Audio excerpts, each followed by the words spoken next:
So yes, guys. Good morning, everyone. So this is gonna be your day two, the day two for the network automation class. So guys, if you all let me know if you have any doubt from the day one, or if there is anyone who is joining this session for the first time.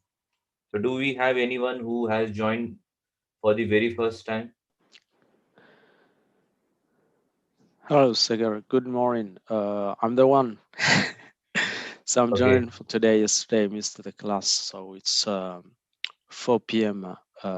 Paris time. Okay. I did not watch as well because I was working since yeah whole day yesterday and tonight. Yeah, I would like to know how many days this class going to run. Yeah, so this is a weekend batch, and this is gonna be going on for 1 to 1.5 months. Okay, so it's a Okay. Saturday, Sunday, and we start by 9 a.m. in the morning Indian time. So if you drop me your email, I can also help you after the class on all the details. Okay. Okay.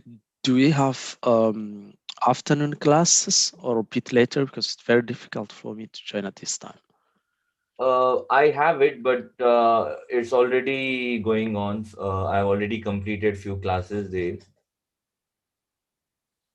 So this is the one which I'm gonna start from scratch. So from Saturday, the next coming Saturday, we will be going ahead uh, with the full scratch and full pace. Okay. Okay. So you drop me your email ID and then I can help you. Okay. Okay, let me do it now. Okay. What about rest of the guys? Hi Anyone? Sagar. Hi Sagar, this is Vilas. Hi, Vilas. Yeah, yesterday I joined, but due to some reason I have dropped in early 5 minutes. So I Okay. joined it today. But I think same kind of video is available in your YouTube channel. So I have gone through it. Yes. So today also we are gonna have the live streaming. So if Okay. anyone miss it, you guys can go ahead and have a watch there. Okay. You guys Okay. are receiving my emails, right? Or not? No, Okay. So then please drop your email, then I can. that is the invitation you are talking. Yeah. Yes. Yes. Yeah. I'm getting it. Yes, I'm Okay. getting it through mail. Okay. Okay. Fine. Okay. Hello, Sagar. I'm Gitanjali. Yes, Uh, Kiran. have you sent anything else other than this link? No, I have not shared anything. There is no web portal shared yet. Okay. So once Okay. after these 2 days of class, before the next Saturday, we will send you the lab access and the web portal. I think I mentioned the same on the email while sending to you guys, right? That I'll be sharing the web portal and the lab access by before next Saturday. Okay. So Okay. Thank you. you'll start getting it from Monday onwards. Okay. Hello Thank Sagar. you. Yes. Yeah, so lab we can create on the UNG or the UNG, correct? So same kind Yes, you of can. lab you are providing. Yes, you can create it on EVNG or GNS. Okay. But Mm-hmm. to these enrolled students, I mean, whoever has enrolled, they Mm-hmm. also get the provision of our remote lab access, because if you see my screen right now, we have Hmm. multi-vendor devices inserted, so this whole lab might take 16 GB, and a lot of students don't have so much of resource to run it over on their laptop. Okay. Okay, so if you have 16 plus or 32 GB, then yes, you can also get it installed on your local machine. We have our lab trainer who will help you over on a remote session. Or if you want Mm-hmm. to rely on our lab server, then you can take it up. Okay, but this is the UNG lab only, correct? But this is EVN. Yes, we have the Okay. similar thing in GNS also. You can get the GNS as well. Okay, got it. Okay. Yeah. All right. Hello. My name is Greg. I would like to know. I see that you have the ASA firewall. Yes. would you happen to would you be providing for Palo Alto? I guess as one of the as one of the firewalls that you could that you'll be doing automation for. See, Palo Alto is definitely a powerful, but also it's gonna take a lot of resources. So if we plug Palo Alto along with this, then even 16 GB will not be sufficient because to run a Palo Alto successfully on the emulators, it needs two vCPUs with 8 GB. Whereas these firewalls, they go with only 1 GB and one vCPUs. So Okay. yeah, if you want to do it on your own lab, the Palo Alto, we can help you on setting it up. Okay, the commands will remain the same. That is what the day to today, the agenda for the class is that whatever automation you do, it's irrespective of the vendors. There are very slight changes that you need to do in your script so that the script is compatible with all the different vendors. So if you can plug Juniper, see, because I have Juniper VXRS, which again takes kind of reasonable resources. So we can also automate VXRS or Arista or ASA. So that means the rest of the devices are also be doable. They can also be automated. It's only that they are very high resource consuming devices. Okay. And the workbook that you will be this class would come with a workbook. Am I correct? Yes, yes, yes. So we And normally call it as a web portal where you will get the all recordings of the live session, and you will also get all the PDFs or PPT and the scripts, workbook.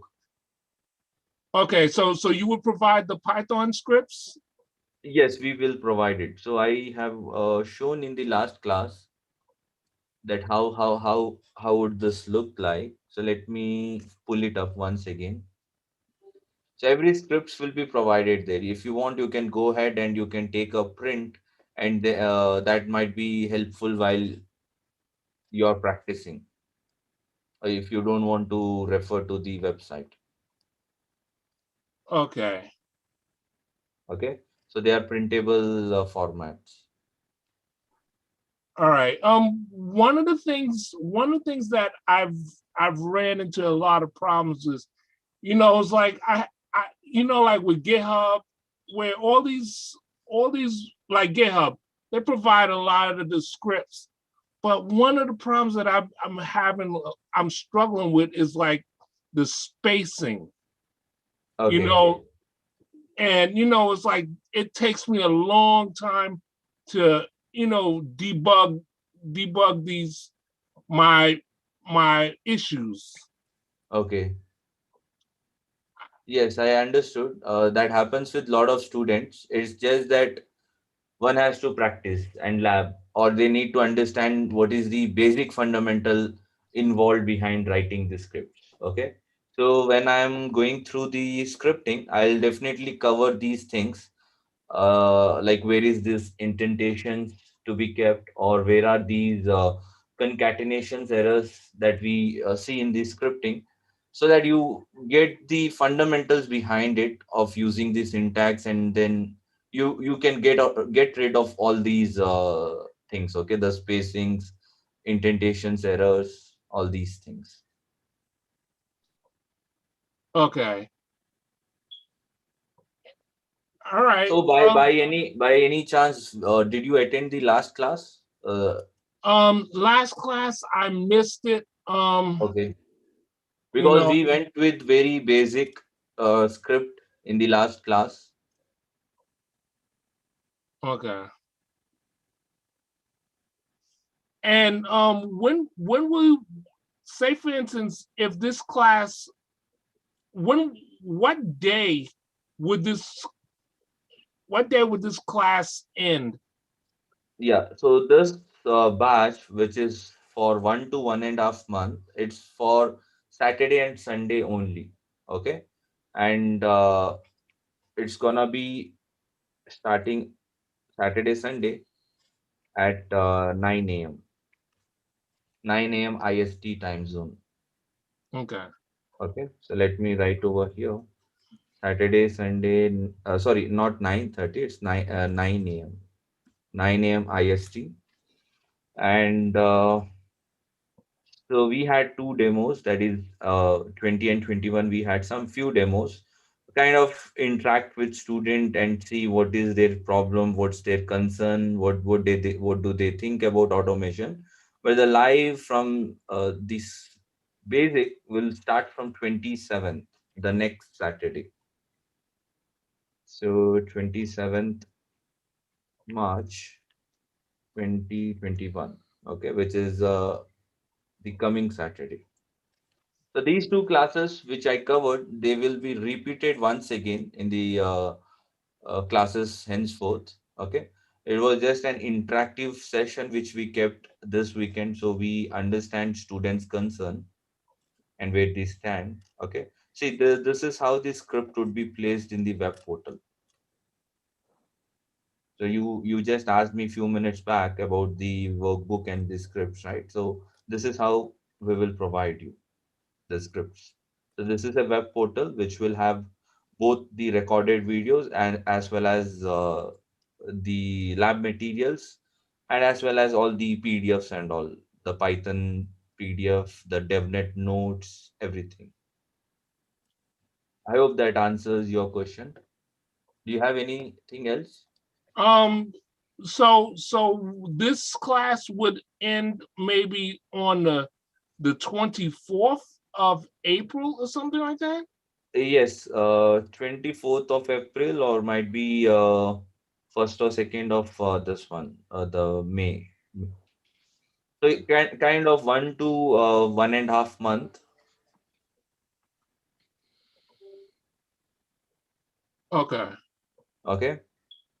And as I already also informed in the previous class, that if someone missed something, we definitely give them the free retake as well. Okay. So if you feel you missed something, you are more than eligible to get my next course to take it up freely. Okay. Okay. Thank you very much. Okay. No problem. All right, guys. So anyone else who is joining for the very first time? Ashaga, that's the free retake go for only this one or for all the other courses you run? Yes, all the courses that you have enrolled. I know you have enrolled to the firewall modules and all, so it applies for that as well. Okay. Okay, thank you. All right. No issues. Okay, guys. So without any further delay, let's get started. I'll place you guys on mute for another 5-10 minutes so that we don't have someone coming up unmuted and disturb the flow. So, guys, if you see here, I have powered on all these devices, okay, and I also have taken up the IPs, and these configurations you can find it on the PDF which I have emailed you guys. So, have you guys received this PDF? Did you guys get my email with the PDF download button where these details were shared? So, how many have received and how many have not?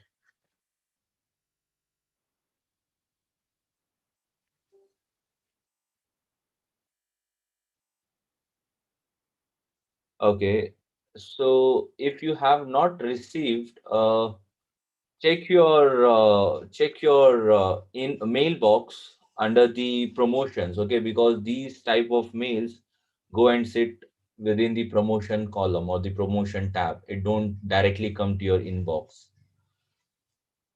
Okay, so check it out, or might be you have not given me your email ID. Might be that's the reason. So once again, you need to drop me an email so that I can send you this PDF. Okay, so this PDF has some management configurations so that you can use it. So if you see here, let me just zoom in. So these are the configurations that we do on the Cisco iOS. Basic configuration, kind of like configuration of DHCP, configuring username, the line VTY commands, and generating of the RSA certificate. Okay, so this holds good for the iOS router and the Catalyst switches. So if you take it out here, let me show you which all devices you gonna be configuring those commands to get the things going on. Okay, so okay, let me show you over here. So my lab is okay. So this is my lab file, and the iOS box, what I was referring to, they are these ones. Okay, so these are Cisco iOS devices, and the management configurations are what I have defined here. So what type of configurations are we doing over here? So we are just configuring interface on DHCP, the username, line VTY, and some crypto certificates for SSH to come up. All right. Then we have done some ASA configurations. Again, on the interface, I have done a DHCP configuration. I have created a username, and then we have authenticated the SSH logins to that. So my SSH and or sorry, so my ASA is over here. So I have configured DHCP to pull an IP from the network adapter, and I have created the username called as admin, and then I have allowed SSH. Okay, and what else? So we also see Arista, the Arista boxes.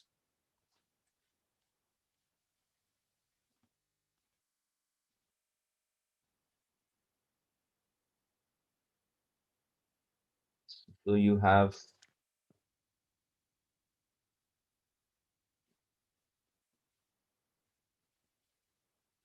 so these are for the Arista boxes.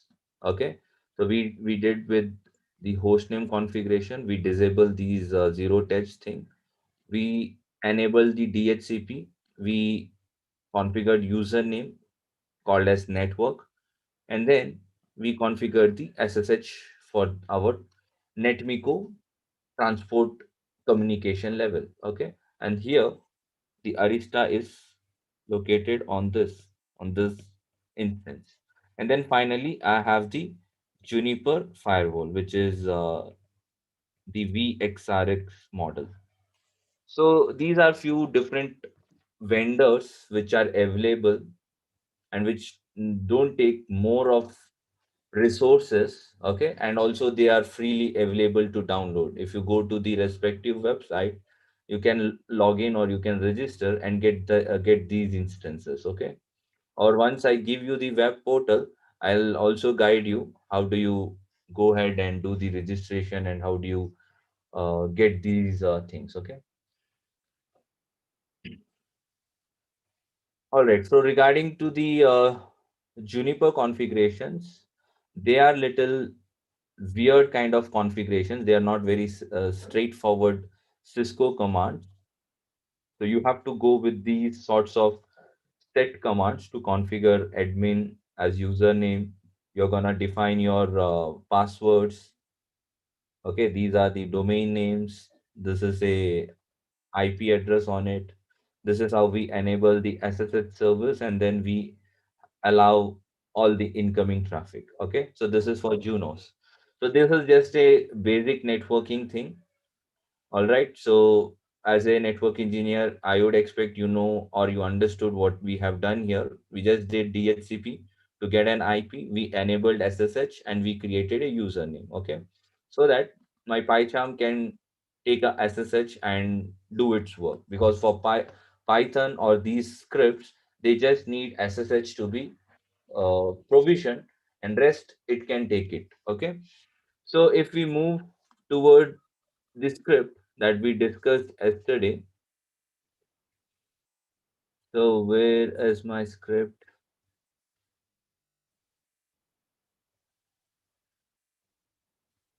So this was my script.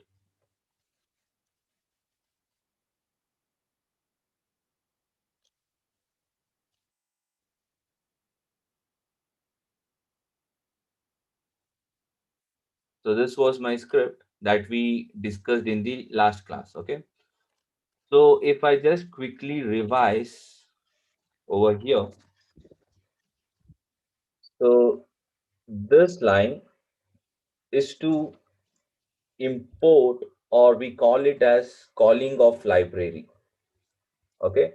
This act as my source file, and this consists of 300 to 400 lines. I don't want my script to be developed from scratch. So that's why I'm relying on someone else who has already done and contributed in the Python community. Okay. So this was available on a open source based. I've already downloaded it on my PyCharm tool. Okay. So this is how we install any plugin. So if you see here, it's already available. You just need to download it. Once you download it, you can straight away call it up. Okay. You don't need to have your internet connection.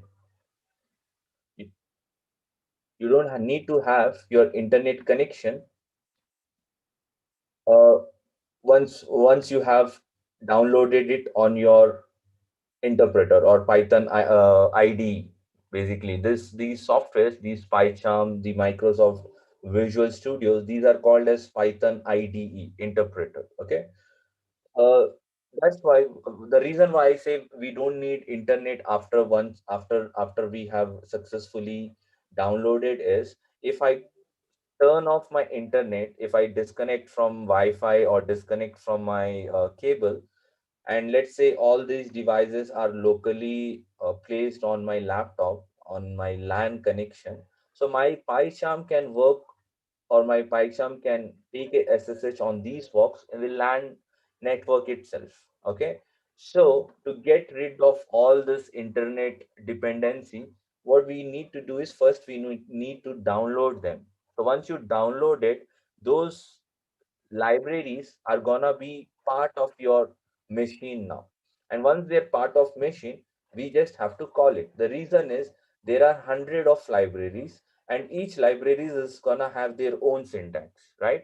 So until you define your library, you cannot use its function or use its syntax, because for netmiko there are different inbuilt syntax that netmiko can understand. If you write another library here, let's say nornir is another library.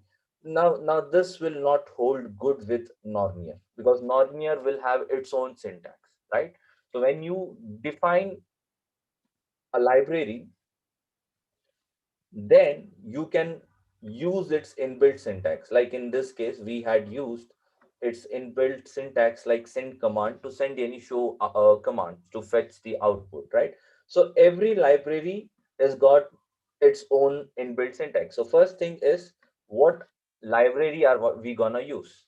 It's up to you and your organization, whichever library you guys feel, I mean, you in the sense your enterprise will think that netmiko, let's go with netmiko because it can handle multi-vendor concepts, or it is faster, or it has more security, or some things which they will consider it, like the time to execute all those consideration. And then let's say they want to go with netmiko, and parallelly let's say they are also having some other library like nornir or pyntc. Now you have two or three in your environment, right? So you have to first call which library you gonna use it. So this is what the first line is gonna do. The first line is gonna call that library, and then what we did is we just called a single role in from that. Okay, a single role in the sense, as I told you in the previous class, netmiko by default is a full package. And this package can have a lot of functions. Functions in the sense I can call it as roles. So let's say we had a role one, which does the work of identifying the different device type. Okay. A similar way, let's say we have another function which is doing the work of role 2, and its function is to handle the timeout issue. Okay. Let's say you got another function, and now this function or this role number 3, let's for an example, which is going to do the work of file transfer, right? So there are a lot of roles which can be utilized. But let's say your script is nothing to do with the timeout or file transfer. So we don't have to call the entire module and just spend some overhead on the processing of this library. This is now in depth of the library what we are going. Okay. So we don't want to do that. So what I did is, I know I'm going to use netmiko, and I know I'm going to make use of only one function throughout my script. But yes, if in case I want to add something, I can just plug it anytime. I can just put a comma and I can just call the other roles which can uh, which will be used later on in this script. Okay. So as of now, we only want the device type to be handled properly, because one script is now managing 4 or 5 different device type, right? So how is this script gonna know that now I'm dealing with the Cisco iOS, now I'm dealing with the Juniper, Arista, Palo Alto, or AAC, right? So to handle that circumstances, we will use the function connect handler, and this connect handler does only the work of identifying the device type. Okay. As I told you, I will also show you the source code of this in the upcoming classes, where we will see what is the content of connect handler. Okay. So the work of this is to just recognize the device family and nothing else. So what in short it does is, we are calling netmiko and we are calling a small block of its function inside our script, which is required for me. And I don't need anything out of netmiko as of now, at least in this script. Okay. But yes, in future, we will need a lot of different functions and we will keep on adding it after a single comma. Okay, so let's say we will make use of file transfer, we'll make use of some SNMP auto detect, we can make use of these timeout issues. Okay, SSH exceptions. There are timeout issues that we will be seeing across. So as and when we move, we will be calling netmiko, and along with netmiko, we will be calling its different roles and functions. Okay, so I hope that was clear. So let's call import connect handler right now. And then this altogether is called as netmiko class. And inside this netmiko class, we define all the parameters. Parameters like IP address, username, password, port number, delay factors, RSA keys. You might be knowing we have two ways to take a SSH control to a box. You can do a simple SSH username, password, credentials, or if you have that RSA private key stored inside your machine, just with the username without any password, you can still take the control of your box. Okay, I'll show you that concept as well. All right, so all the basic details will be placed under the variable. Now this is called as variable, and this is called as Python dictionary data structure, and collectively we call it as netmiko class. And then these information is being supplied to this line, and this line, what it does is, it initialize the SSH control to the box.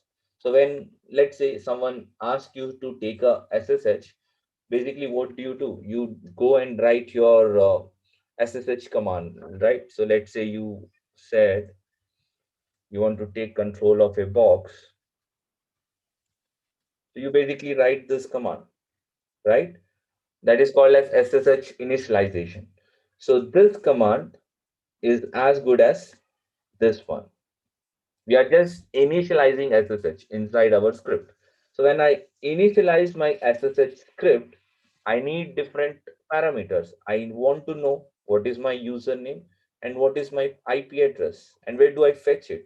I'm fetching it from this call. Okay. So if you see here, I said two asterisk symbol and XY123. So XY123 is over here, right? So I'm getting all my information from these things on over here. Okay, it's like calling them inside a script. When we start writing script, it's all about calling from one side to another side. We straight away cannot bring all these factors over here, and we cannot handle this. That's not doable.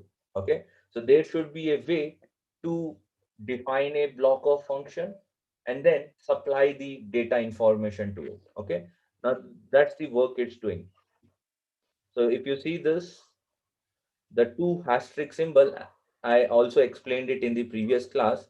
Why two asterisk symbol? Why not three or four? Or why so much of confusion? So guys, you can also add this straight away. Okay, you can do this way as well.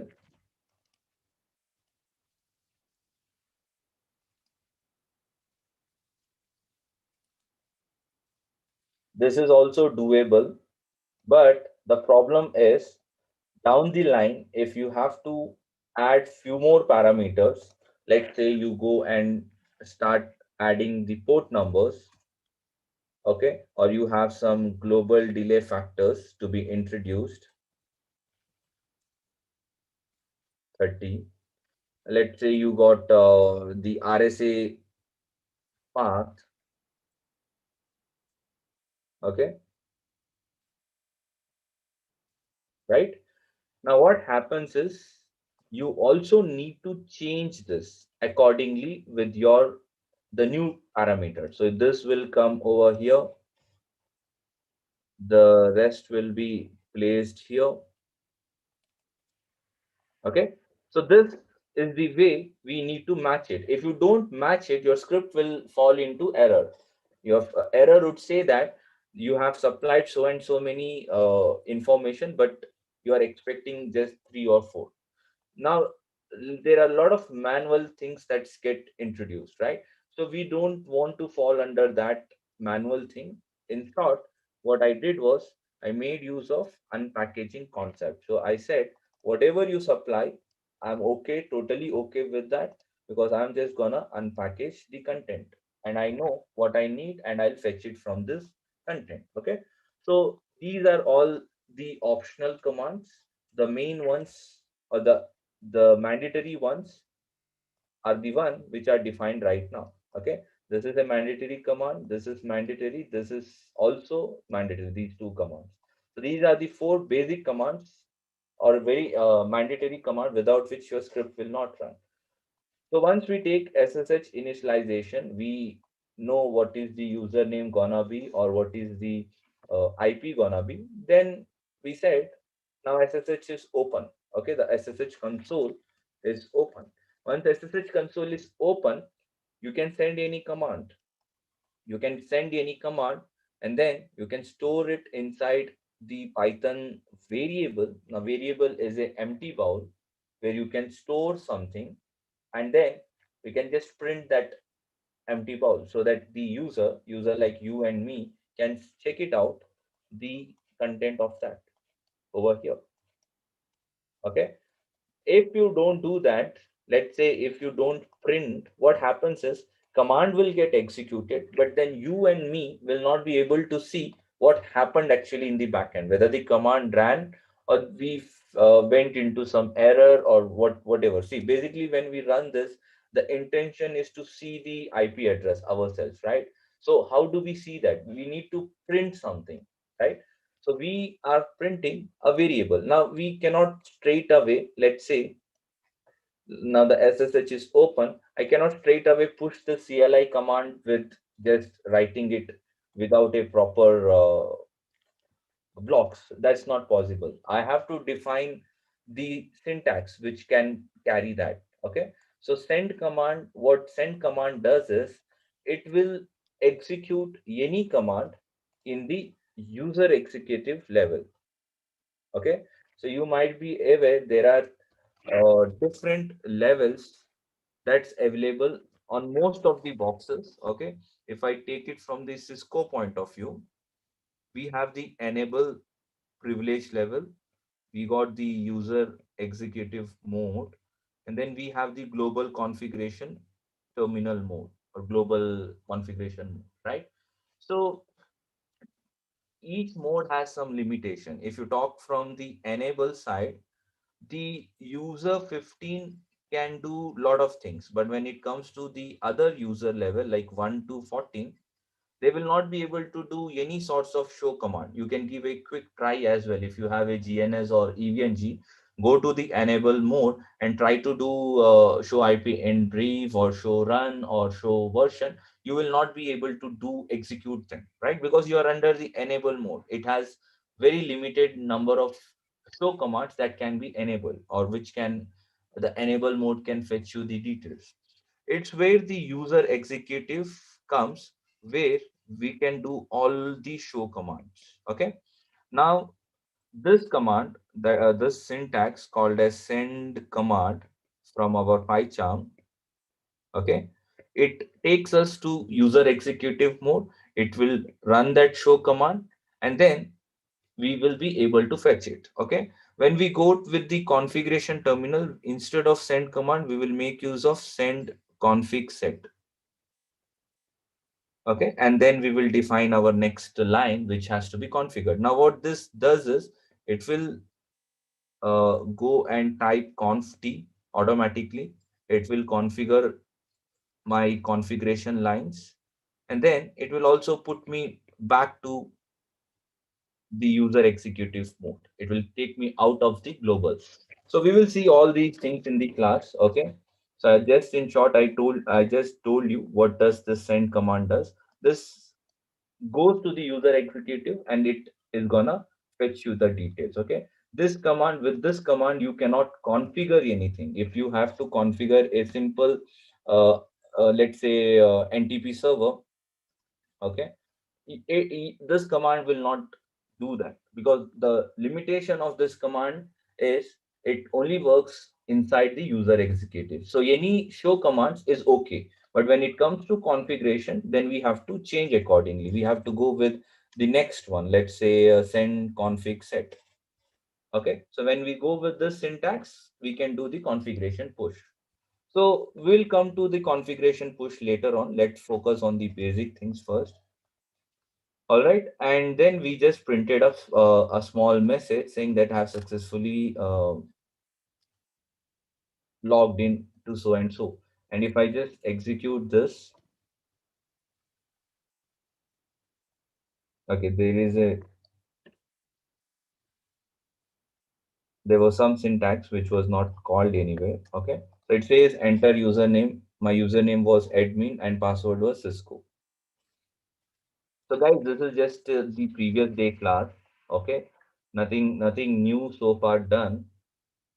So guys, if you see here, my script has fetched me the uptime. Okay, so that's what we were printing here.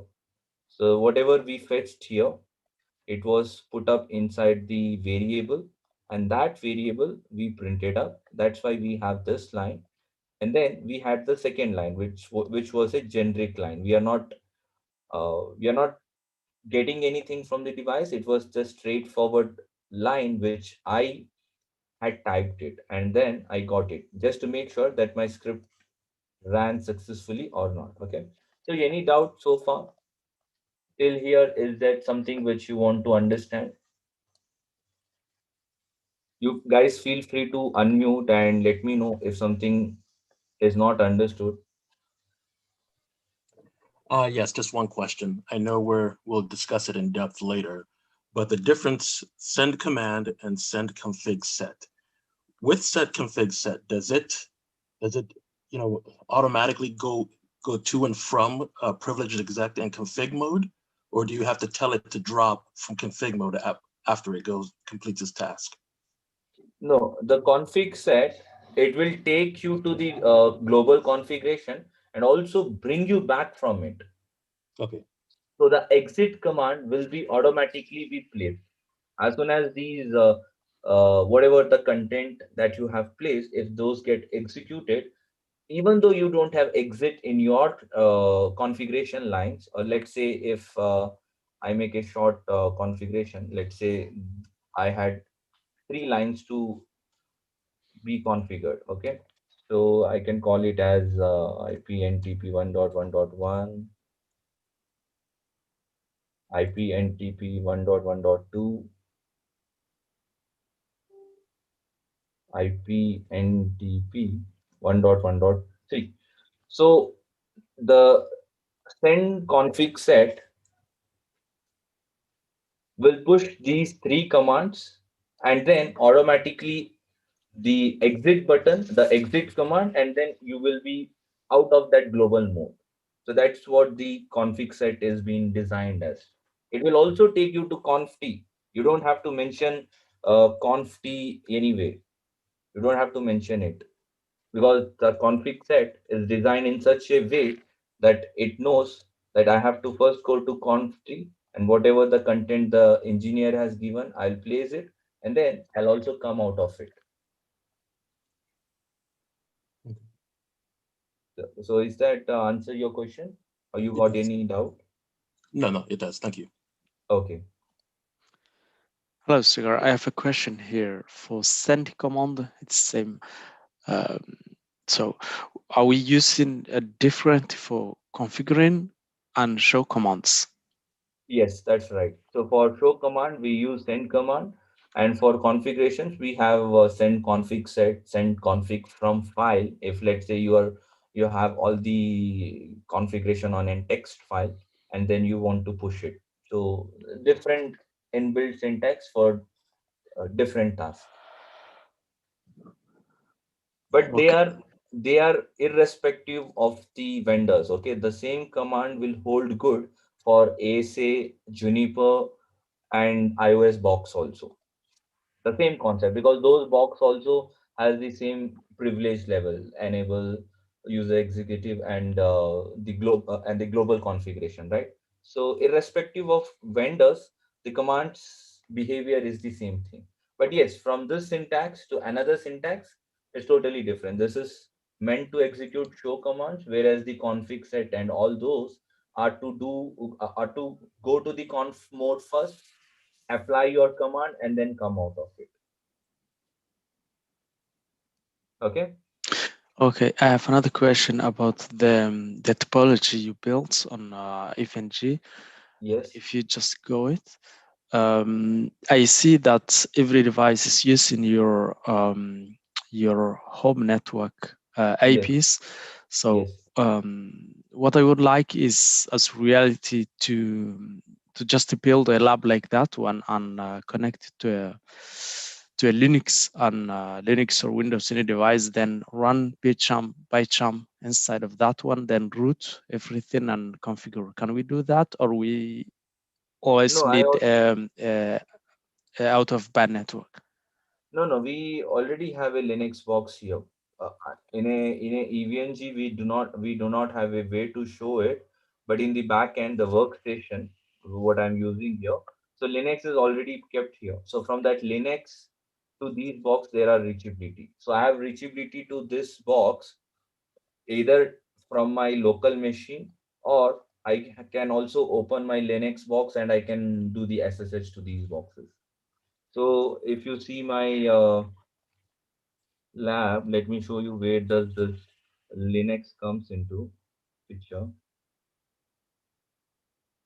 So I have a Linux box over here as well, which is not visible in that topology in the EVNG, but there is one. Okay, so from here also I can take the SSH to these boxes. Okay, I understand. But my goal is to get rid of all the line green and red lines and just connect that Linux device to switch 7 subnet, for example. then configure the whole devices? Yes, you can do it. It is as simple as configuring the different networks on each one of them. Okay. Yeah, so that's doable. That's a simple networking. The only thing is your Linux and that box should have the reachability. That's all. So reachability is the key point here. If you don't have reachability, no matter if it is in same network, your PyCharm or script will not work. So if you want different networks, you can do some static IP configurations and make sure the Linux box has reachability to these networks, and then you can just automate it. All Okay, right, guys. perfect. Yeah, okay. All right, so it's time to enhance the script. So I already did some enhancement in the previous class. That was by taking out these admins and credentials from the script. Okay, so I said let's take it out. Let's make the engineer type the username and password instead of revealing that inside the script.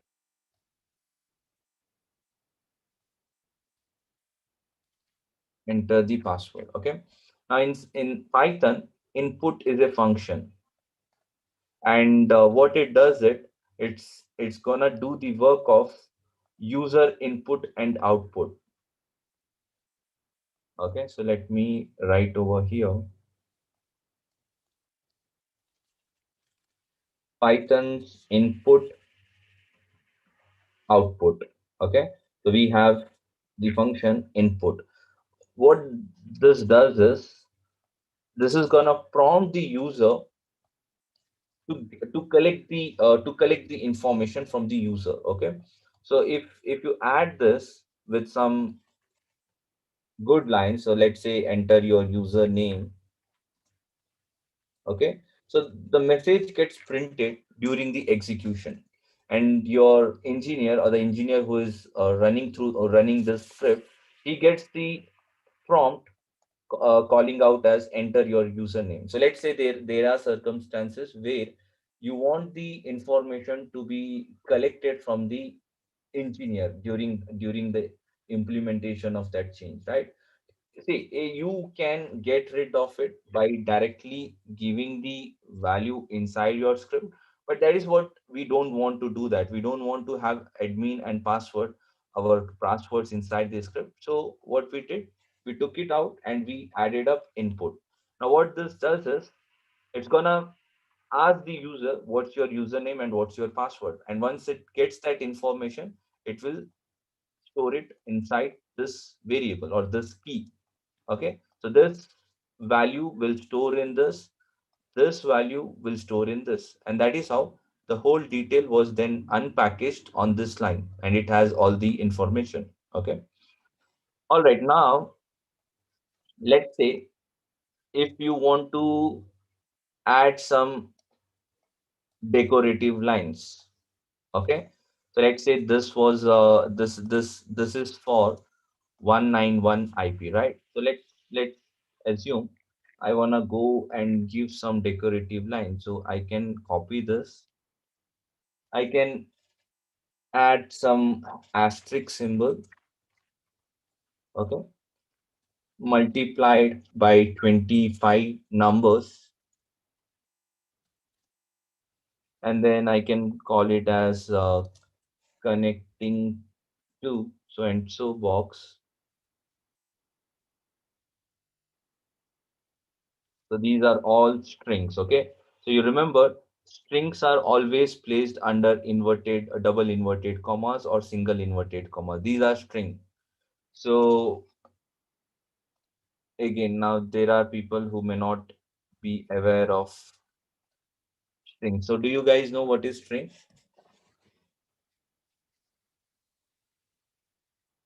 Or do you guys know what is Python data structure?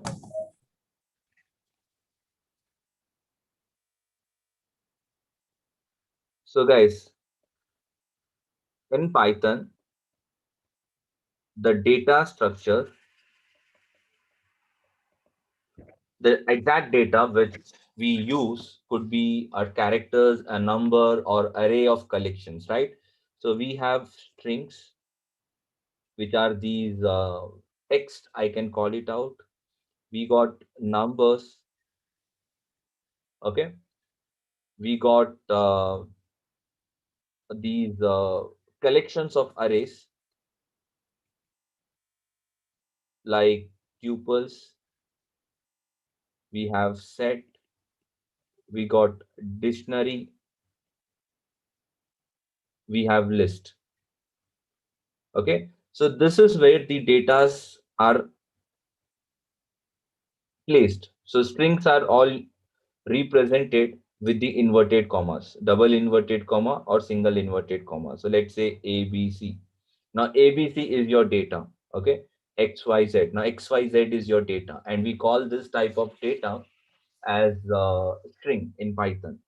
Numbers are your straightforward numbers. Now this is integer. If you make use of 2.0, we call it as float. Okay. Tuple set dictionary list. Now these consist of either string or number. So let's say I have a list which I will write using the square bracket.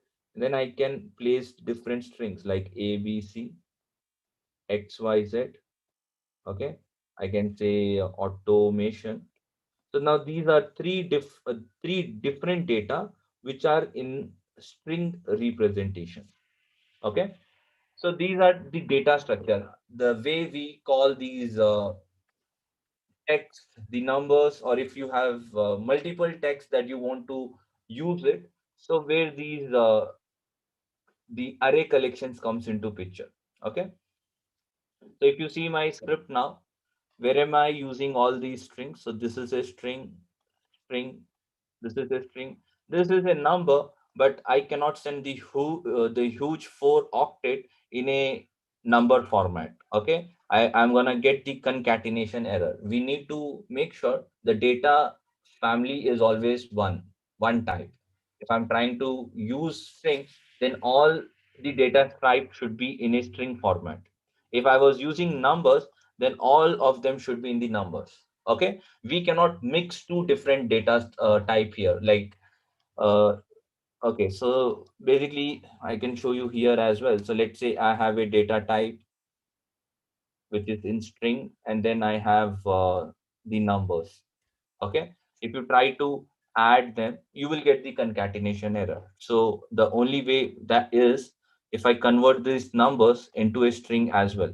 Now these are not numbers, instead now they act as a word 1 2 3. Okay, they are no more a number. They cannot be used for the calculations. They are not your number 1 or 2 or 3. Now they are just a characters. So when you print it out, they will print as 1 2 3. Okay, if you had another, let's say numbers 23, and if you wanted to add y plus z, okay, okay, let me go ahead and let me give you a small quiz. Okay, so let's say x is 1 2 3, y equals to 10. Let me go with a easier number. If I print this, what do you think what do you think would be the resulting answer? You can unmute yourself. No worries. 110. 110, right? See, 110. And if you want to see the type of that, you just need to say type and then just whatever you want to add. Now this is in an integer format. Integers are numbers, okay? But at the same time, if I add the inverted commas, now what would be the answer? Yeah, to return error. Yes, so this will give you an error because we are trying to add two different data things. That's why I said we have to see here. If you try to add it,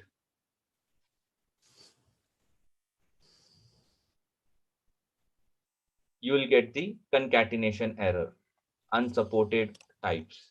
So you cannot add a number with a string. So you can either make both as a string and then you print. Now you see I have added the inverted commas. What do you think the resulting answer would be? Will One, it be still 110? 1,000. No, it 1,000. is 1010. Yes, that's right. Because now these are the simple English characters, which is gonna result you Yeah, in that this. result also is in string or integer? This is string. If you String want, you only. can quickly check the type and you can rerun. So you Okay. mean you concatenate the strings, this addition? No, you can concatenate the numbers also, which will give you the resulting sum. But you So cannot see concatenation is sum. If you yeah, concatenate yeah. two strings, they will club together. Like in this Okay. case, Yeah, if yeah. it was Okay. a number, it will give you the arithmetic sum of it, or the number again a number out of it. Okay, Hmm. so we Hmm. need to remember these basic rules that we cannot club two different data types, and the moment this number is added with the inverted comma, it lose its property of numbers and get the string notation. Okay, the reason why I used it here is for the same purpose. If I don't do that, I'll get an error saying that you're making use of a string and this and concatenation. So I have to change it to a string so that it match with other things. Okay.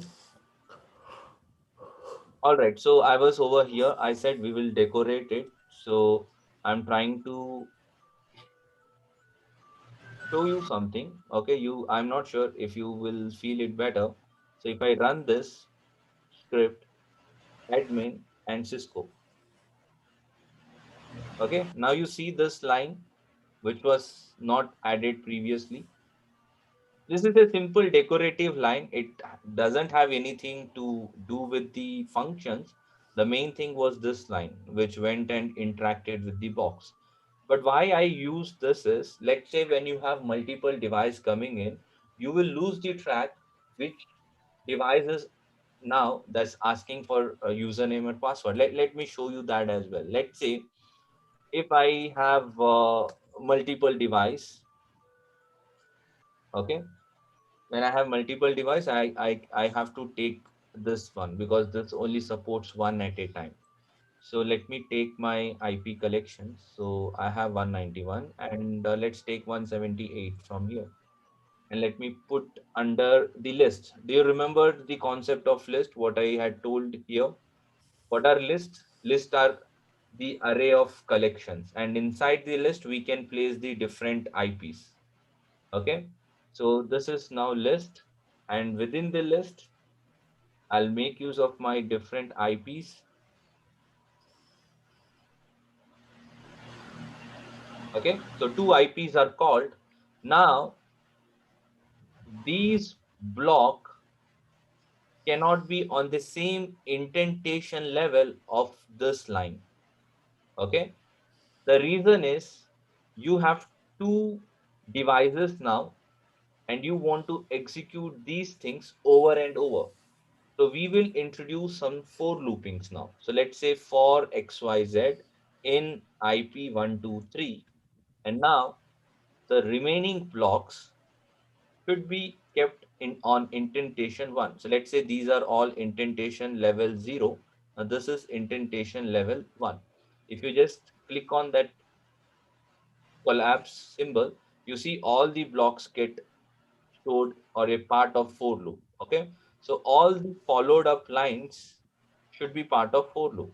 And what the for loop is going to do is the for loop will first execute for this.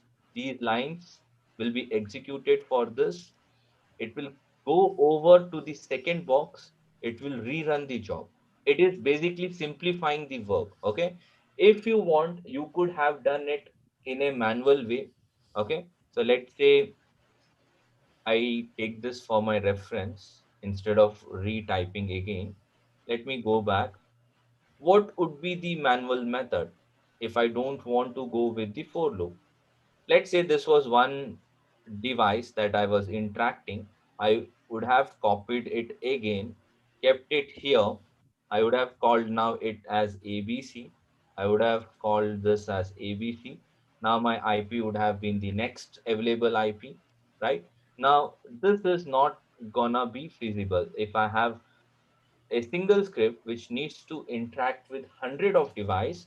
The manual method would have been like 100 times of the device provisioning. Okay, so each block stands for one device, the next one will stand for the second device, and so on, and that's not practically feasible, right?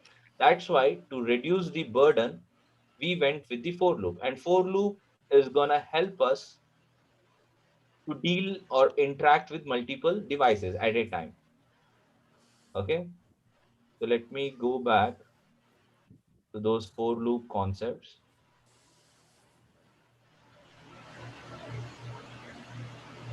Guys, someone is unmuted. Okay, now a simple for loop thing. So let's say I have these IPs 1.1.1, 2.2.2, and 3.3.3. Okay, let's assume three devices. Now when I say for ABC123 in X, print X. Okay, so what this is gonna do is it will go and first print this box. It will execute whatever different task you had defined. Okay, then it prints the device name. It will go over back to this line again. These will be executed, and then it will move to the last or the third one of that, and then finally it will come out of that for loop. Okay, that is the purpose of for loop, for adding a for loop. And what this and this does is they act as a placeholder. So this one will first go and fetch the first placeholder 0. Okay. Now, in the case of Python, we don't start with 1. We start with 0. So this has a placeholder of 0. And similar way, this will have the placeholder of 1. And this has a placeholder of 2. Now, this is used so that we use one at a time. So in the backend, we don't need to define it. But in the backend, it will first go and interact with that 0 placeholder. It will execute, then it will go to the next placeholder, and then it will go to the final one. Okay, that is what is this gonna do. And if you just run this, so you see here, it's gonna execute the list one after one. Now this is a list. Okay, and if you just want to place just the first value out of it to just see what happens. So you see here, one after one, the device will be used. Okay, so that's the work of using the for loop. We are basically integrating that collection of IPs with these tasks using a for loop. Okay, so we will make sure all the tasks should fall under for loop. If you don't do that, let's say in this scenario, what happens is now the blocks will not be counted. First thing, it's not gonna be counted. All these lines are not a part of this, because any for loop or any looping, let's say for XYZ in Y, when you go with that column and when you do a enter, you see your PyCharm already gave you a intention level 1. Okay, so this is how the PyCharm helps you. If you would have done the same concept on a notepad for XYZ in, let's say, AQZ colon, and if you do enter, your notepad is not a standard Python ID. It doesn't know how Python works, and it would have given you the line on the indentation zero, and you would have written your commands in this way. Now you would have fall under the trap. Okay, that is why make use of the best known Python IDs, so that it knows how these syntax work and it can solve at least few basic problems. Okay, so if you do enter here, now you automatically get that indentation, and this is how we write a for loop. If you don't maintain this, you will lose your scripting concepts. Okay, so this is wrong way of writing, which your notepad is not able to recognize, whereas the Python id, it is much more advanced one, and it is aware of how these for loop works, and it will already create you the indentation blocks. Okay, all right, so we have two IPs. We called the for loop and we integrated next. Okay, not this script, right? Yeah, so we integrated rest of the things. Okay, so these are my lines which will, okay, it's already used here. XYZ, username, input,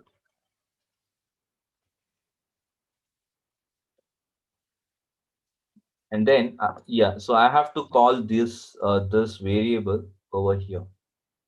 So once I call this, it knows the first placeholder is this and second placeholder is this. And then we can execute this. Again, I cannot be using this because this is a static way of using. We need dynamic. It should first print this and then it should print this. With this line, the static way will print the same line for both the device. Okay. If you want to see, let me show you. So let's say admin and Cisco. Okay.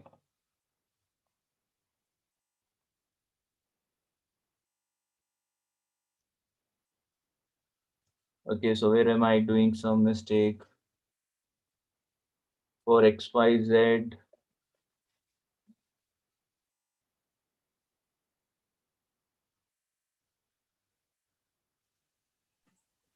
Does the IP have to be XYZ? For XYZ in IPv3. Okay. Sagar, I think IP colon equal that IP123. That means it is taking both the Yeah, value. yeah, yeah. So it is not IP123 anymore. It is XYZ, the new value. Okay.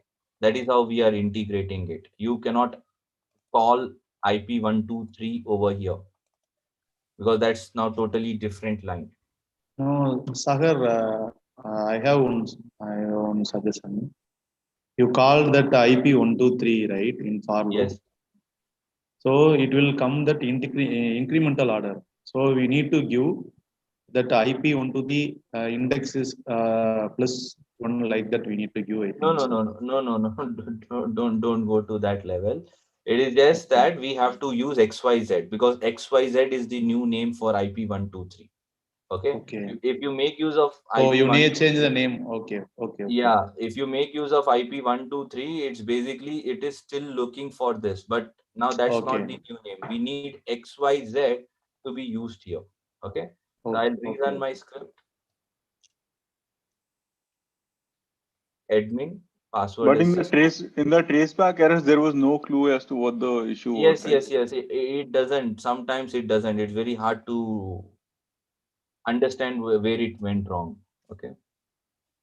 Okay. Mhm. So guys, if you see here, this is what I'm gonna get it. But I think if I add this sort of line again, it would have made me more easier for me to understand. So I just did a copy of this line and I introduced here so that when we move from one device to another device, we can make out the change that we have moved to the second box. Okay, this is how. So we did with the first box, time for the second box.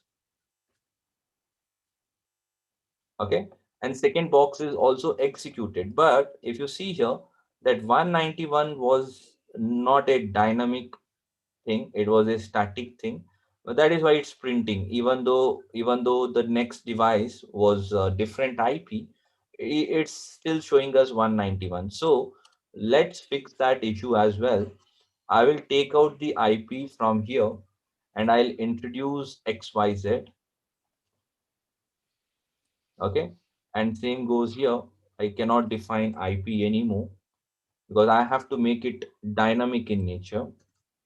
Okay, And along with uptime, if well, let's say instead of uptime, if I want to also print something else, the interface IPs. So IP int brief. Let's give it a different variable XYZ that we will print here. And if I rerun this, admin Cisco, okay, now it is 178, 178, okay, 178 over here, admin and Cisco.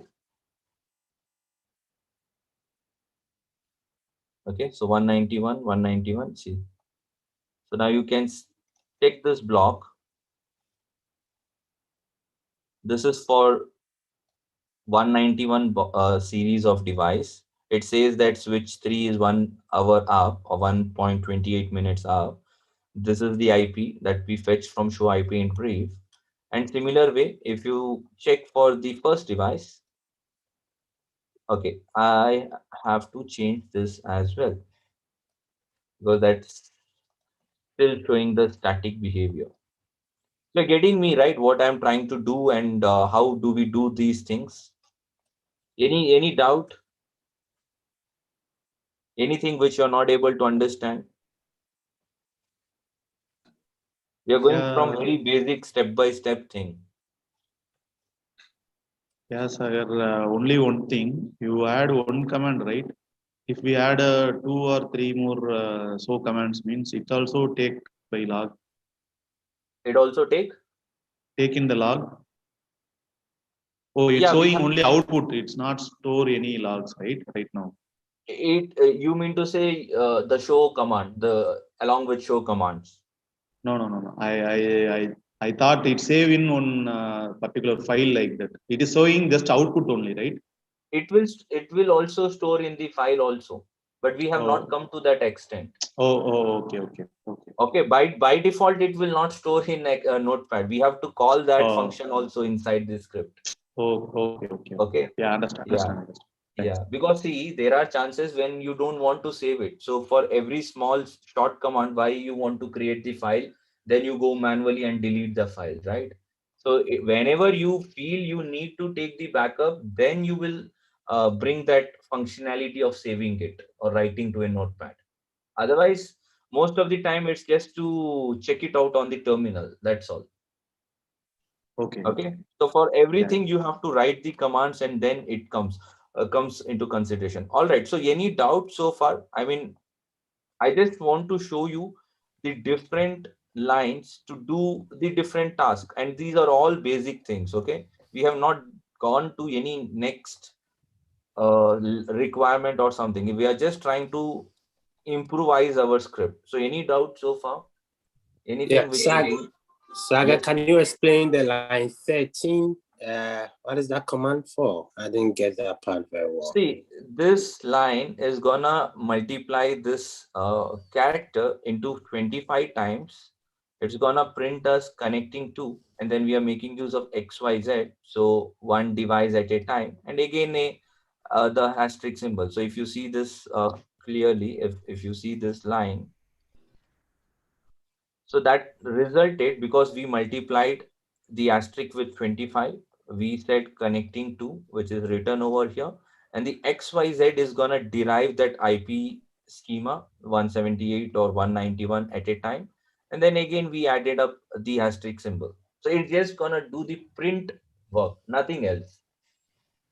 Okay, it's not going to interact anything from the box. This IP address, it's not getting from the box, it is getting directly from the script itself. Sagar, in the result window, if you can expand the result window, yeah, go up. So if you see connecting to 32178, I successfully logged out. Again, it's showing the same connecting to 32178. I think if we delete the first line, it would get better. Yeah, that you have to just remove and call it as disconnected from, and that will handle it. Okay, so if I run this, so don't go with that terms, because that's term done by the engineers. Okay, and if we do typing mistake, then that will say now it says disconnected. Okay. And we can do admin and Cisco again, and see, connecting, disconnected, this was connecting, and this was disconnected.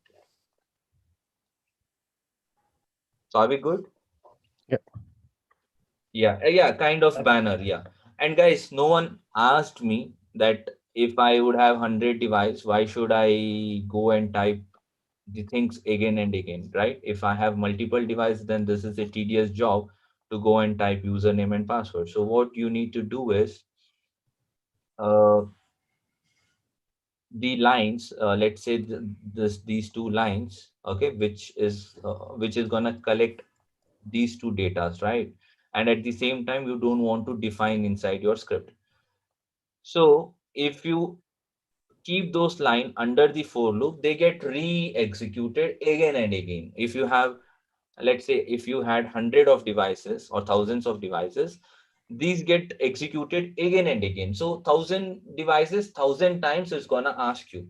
So there is a way to get out of rid of it. So let's call a variables directly here, a user defined variables. That's why I make use of 123, password 123.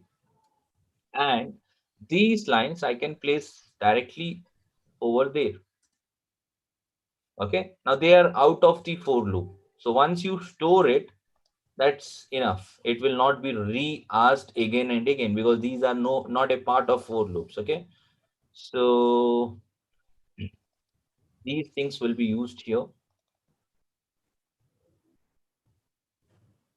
Okay, I'll take out this invalid things, and we should be okay. Now this is not the operators we use for variables. We make use of assignment operators. Okay, and if I rerun this same script, it's okay. All right, so I am making that dictionary format. So variables are made use of in this notation.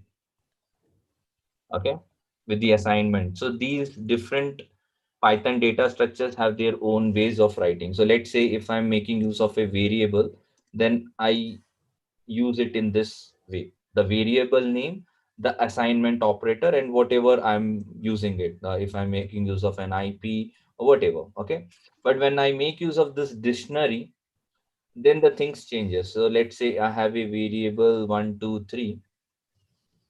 Okay, the curly brackets are the way we use it, and the datas are now stored in key value format. Okay, so these are few different things of writing in the Python. So this is the way we write a dictionary. Okay, if you see this, this is the dictionary, and these are the simple variables. We are using the assignment operators. Okay, and these are now out of the for loop. And once you store something, they are stored and they will be reused again and again. Okay, so if I rerun this, it's gonna ask me for one time admin and Cisco. So things are stored now. It will do the job. Okay, and it's going up device after device. So first device connected, fetched, disconnected, and then it moved to the second device. So it said connected, it fetched, and then it disconnected. So any doubt?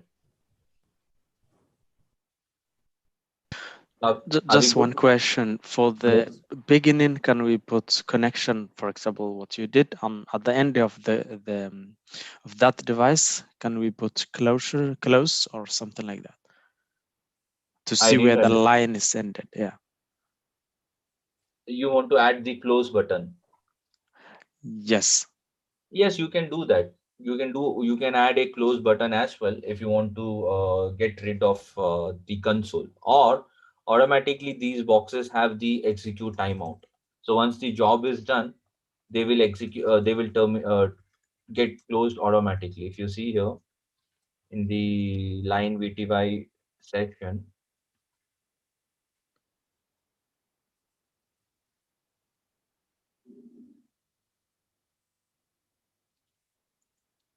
so we are making use of seconds of interaction. So what happens is, if your script will fetch and come out of it, and if this SSH is idle for 5 seconds, the device automatically will kick out the connection, even though you don't have it. Or if you want to add it, you just have to make use of connection 123 and add the disconnect button. So it is gonna kick himself out of the box instead of the device kicking him out. Okay, so in a Okay. best practice, we have the disconnect placed on the script. Also, we, on a fallback reason, we also set it up on the VTY, because we cannot trust the script who is executor if he's gonna take it for 1 hour or half an hour, and if we never keep such a long SSH, right? So we also configure a fallback thing, so that if this don't kick, then at least from here you get kicked out, the PyCharm get kicked out. Okay, so guys, any doubt on the changes that we see by placing over here and by taking out from here? So are you able to get the concepts? So inside Python scripting, it's all about calling. Okay, you define something and then you call it whatever you want to do. Even let's say this right now, this is only fetching the details, we are not writing it anything. If you want to write in a notepad, then we have to also define that task and then it get executed. Okay, same way like this. Don't think your script will automatically trigger the SSH. You have to mention that uh, way to do a SSH, and then you also have to mention all the details so that it can fetch it. So guys, let's take a 15 minutes break. Go grab your cup of coffee or tea. Okay, and when we come back, we will do it for the ASA box and Juniper and whatever we have in the lab. Okay, so one single script, we will use it to interact with the different vendors. So So we we have have, come up with a good template now, which has all the required things, which should be easier us for us to go and replicate for the other boxes. so So we have guys, any doubt, one, anything which you wanna know? yes, one quick Sir, question. Sorry. Just one quick question. On Yes. line Yes. 10, Sorry. line 10, you Okay, see then line we're 10. yeah, we're calling XYZ, right? Yes. Yes. But then but line 12, 11, and 12, right? Mhm. We went outside of the for loop to call user 123 and pass 123. Why the Yes. difference? The reason is, this is gonna be the constant value throughout the things. Okay. Whereas this will depend on this. So you are basically integrating the for loop with this. So what your for loop is gonna do is, it's gonna do the work of finding out the right placeholder and get the value for this, which we don't have in the case of the username, because these are the constant. Once you feed it, they're gonna be considered. Let's consider that admin and Cisco is the same username and password all for all the devices. Okay, so that is why for these things we used directly the variable names. But in the case of for loop, let's say if you would have gone with xy123, and if you take out that for loop, now this will not be integrated with that for loop behavior. Okay, I also showed you the theoretical for loop over here. Okay, let me write it. Let's say xyz equals to so and so device, and if I want to integrate my for loop and with that xyz, let's say abc in xyz, and then I define the task. Okay, so over here the values within xyz is keep on changing, it's not the same. Okay, so that is why the new name is the one which I used here, so that at a time it fetch one placeholder. So first time it's gonna fetch that zero placeholder data, and that data will be given to this. So now it's get considered as 1.1.1. Once the task is executed, it will go and look for the next placeholder, and let's say the next placeholder was the next IP 2.2.2, and again all the tasks will get executed and it will come back to the for loop. And now for loop will look for the second placeholder. Let's say that was the third IP. Now that will take consideration as the third IP. So this is how we have integrated these two things. Whereas in the case of the username and password, we don't have any such dependency. We stored the data and the data will be used throughout the devices. But yes, if the credentials were different, in that case, we cannot go with this approach. Then we have to bring the input straight away here because the credentials are different. You cannot keep the same one throughout the uh, execution.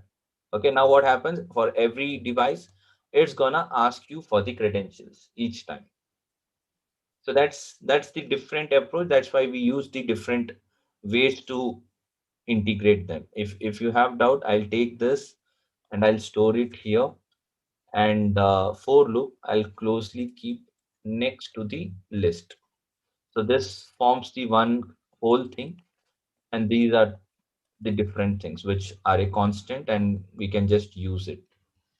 Considering if username and password is same throughout the devices. Okay, that is why we got an error. If I make use of this straight away here, it's basically what I'm trying to do is I'm trying to use this with this. The placeholder concept will not come into consideration. If the placeholder need to get into consideration, then I have to use the XYZ over here because this is where we'll have that placeholder thing. Okay. Okay.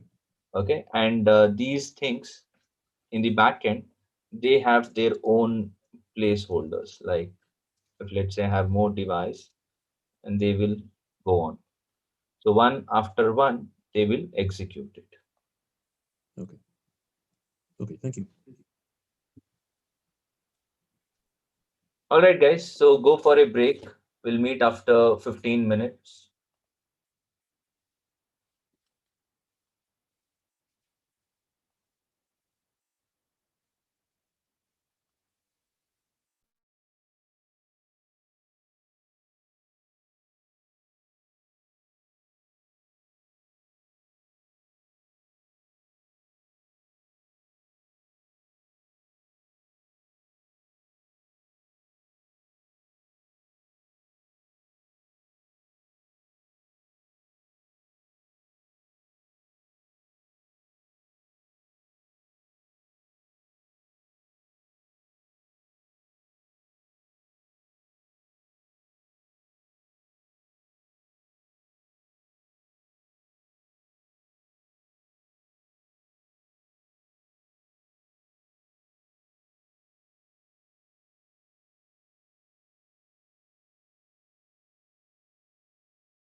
Hello guys, are you back?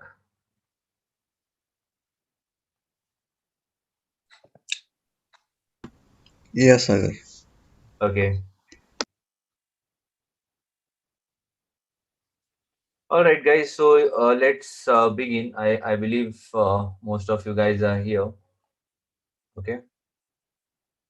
All right. So I have all the IP address with me. Okay. So let's go and start developing the script. So if you see here, I need to take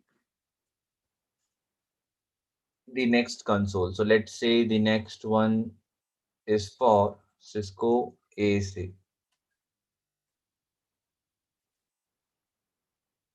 Again, the concept, the process is same, that we need to take the SSH of the box, and then we will send command and then we'll fetch it. Okay. Now it's not required to be part of this box. ASA is a firewall box, right? Yes, ASA is a firewall. Yes. Okay. Now what I'm trying to do is I'm trying to keep this out. Okay. So let's say this is Cisco iOS router and switches. And over here, we are focusing on Cisco ASA. So they don't need to be under the for loop. I can take it out. The moment I bring it out, now they are not part of the for loop. You can see here. The Cisco router and switches are part of for loop, whereas ASA is no more a part of for loop. Okay.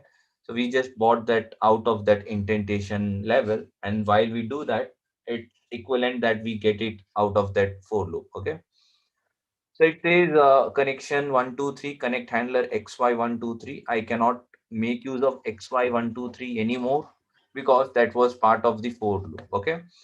So what I can do is I can define my own class, netmiko class here. So let's say I go to my step number 1 and then I say Cisco ASA123 equals to, and I define all the required parameters like so let me fetch it from here. Instead of typing things again, I'll fetch it from here and I'll do the changes. So for device type, let's keep it as unknown. Let's assume I do not know. And IP address I had in my notepad. So let's copy this and keep it here. Okay. Username, password, let's assume if it is same. If it is same, then I can just call that variable itself. Okay.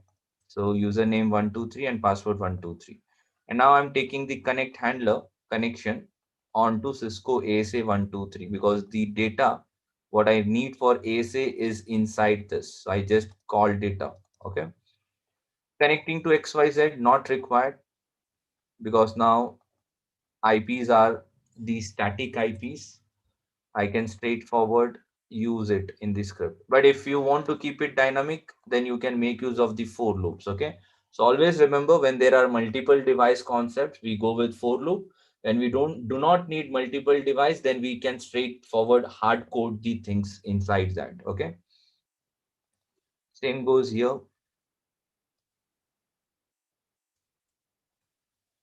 Disconnecting from ASA so and so, and then the banners. Okay. So if you want, we can quickly give it try on the things. Okay, so this is for the ASA part. For ending an SSH session over on netmiko, we just make use of connection 123 dot disconnect. Okay. But as I told you, it will also already get kicked out from the box itself because we are maintaining some execution timeout inside the box. Okay. This is a 4 minutes of idle timeout. If your script has done its work and it has moved to another box, it will automatically kick the PyCharm. If let's say if the PyCharm was still uh, collecting the garbage value, so it will kick it out. Okay. Otherwise, you just add this, which will disconnect from the SSL session. All right. Okay. So if I run the script now, I just added a block for ASA, the same script, and the username and password is again the same throughout. Connecting to so and so box, disconnected from that box. Now we connected to the second box. Okay. And now if you see here, you see here, the first is done. Okay. So where is this device type?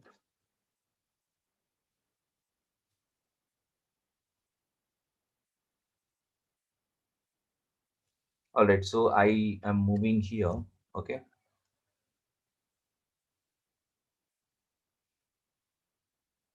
So let me rerun this, because if I do a disconnect, I'll run into disconnection. I want to fetch something. I want to show you for ASA what is the support.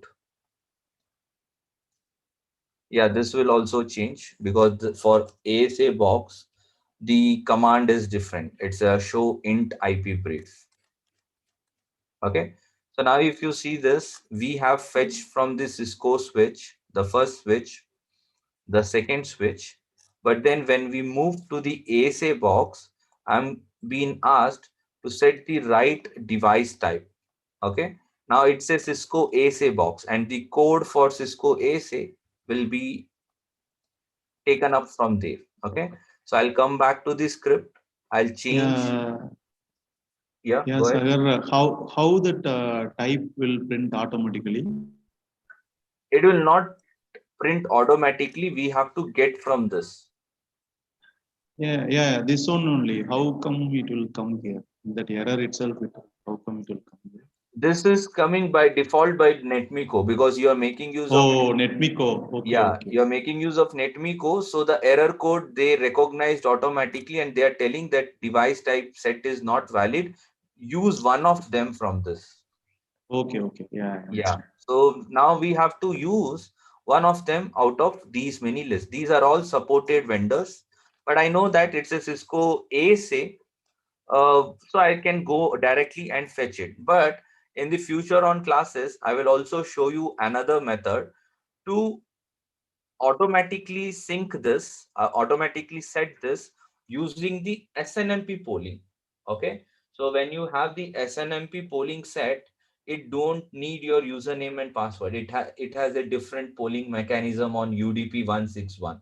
So it will poll, it will check what is the device type, and automatically it will replace this one device type. Okay. That is also possible. But let's start from scratch. I don't want to straight away go to some advanced thing. So let's say for now, let's take ASA.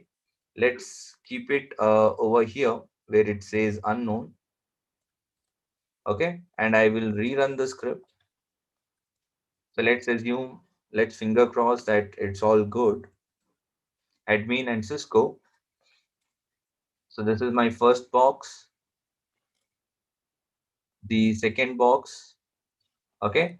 Now it's moving to the ASA box. And if we are all good, we will fetch it for the ASA. So connecting to ASA.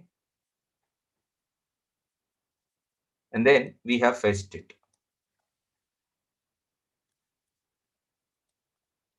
So do you have any doubt here?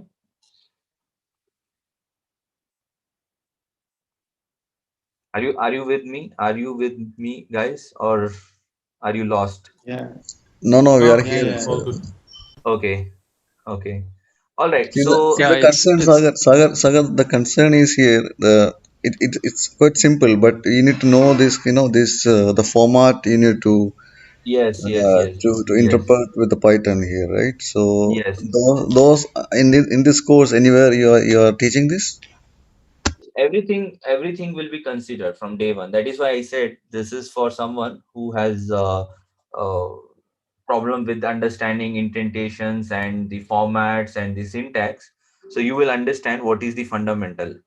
Scriptings are simple. I told in the last class also, The Yeah, yeah, same this is script is, module by yeah. module. Just insert the module by module and code wherever you need. If you want to loop it, put a for loop and all. But Yes, these things, I mean, to make it in a proper structure, we need to know uh, yes. the syntax, right? So Yes, that's a so concept. that's the only key point in scripting also. Rest is all copy paste, and as someone told in the beginning that everything is available on internet or GitHub, but when it comes to customization, they do not know where to add this for loop or where to add this indexing. You're So right. they, You're right. yeah. I also told in the last class, if you remember, that scripting is very easy. People are having a misconception that scripting is very hard, or I used to run out of it during college time. But in fact, scripting is very easy because same script you see, I just did some copy paste and I'm trying to do it on ASA. Next, I'll do it on Juniper. But thing is, you need to know how the logic works. That's the main thing here. Logic and the for loop, the indentation blocks, the concatenation errors. That's the main thing. If you know those things, rest you can start writing your own script. Okay, when I'll give you the assignments later on, you will practice it, and then you will see a lot of errors coming into your terminals. Then you will start digging into it, why this error came, or you will start asking in the class, right? So there is where you will fix your scripting knowledge. Yeah, yeah, correct. Okay. So don't worry, scripting is easy. As I told you, in previous batches, I have students from 4 into CCI levels, as well as people who were just freshers. Okay, the freshers are were more knowledgeable in terms of Python, because nowadays in the educational curriculum they have added more of these Python. Whereas these 4 into CCI is one folk who is having 10-15 years of experience, and that time at the most C or C plus was running in those timing, right? And they don't have any Python, and they think that scripting is very difficult and all those things. But in fact, scripting Python is simple. Other scripting are not that easy. Okay, if you go with Java automation or C plus plus network automation, they are not simple. They are still the old school fashion. But Python is a lightweight program. It's very easy to understand if you understand the basic concept here. Okay, okay, sir. Okay. All right. So, So when we if do more and I more, you will understand understand right, why we do that. Okay. Yeah, go ahead, please. yeah, if I understand right, the basics will be covered from next week on, right? Because Yes, yes, yes, yes, yes. because I can understand what you're saying, but if you ask me to recreate it, it is tough because the person told. No, I will not ask you to recreate at least these many lines. I might ask you to recreate from the yesterday's class. If you remember, we did just one line, and I could have told you that tell me what is this line doing or what is the next line doing. But now we have this class going on for a lot of audience, right? So audience wants to know what is the scope of automation, or what all things can we do with automation. Is it a multi-vendor supportive? So just to answer all those things, I'm giving some examples. Okay, But when we got it. start from the next Saturday, it will be one at a time. I mean, one script, then we go to the next supportive script, and so on. And Okay, whatever assignment I'll give out of that, whatever we discussed on that day. okay. We'll start from the basic and Yes, yes, scratch. we will start from scratch. Okay, whatever we Okay, did 2 classes, we will redo that again from the next Saturday. okay, okay. Thank you. Okay, all right. And yeah, Sagar, I wanted to ask one thing. Yes. So, is it possible to discuss like use cases out of the lab book also? Like, for example, if we are working on some of our personal project, is it possible to discuss that also here in this forum? And no, see, for such customization, we have backend team. We call it as consultancy. You can approach the backend team. Okay, and if you want any support or any work to be done from our side, we do it as project and we hand it over. We have some students from US and all who enroll, and then we are giving them the continuous support on their work hours. Oh, okay, but that's a different line altogether. Yes, if it is a scope out of the class, you can let me know. But if it requires any sort of coding, then we will take it as a different project. No, it will not require any sort of coding, but just kind of brainstorming on few things. That's all. Okay, say for example.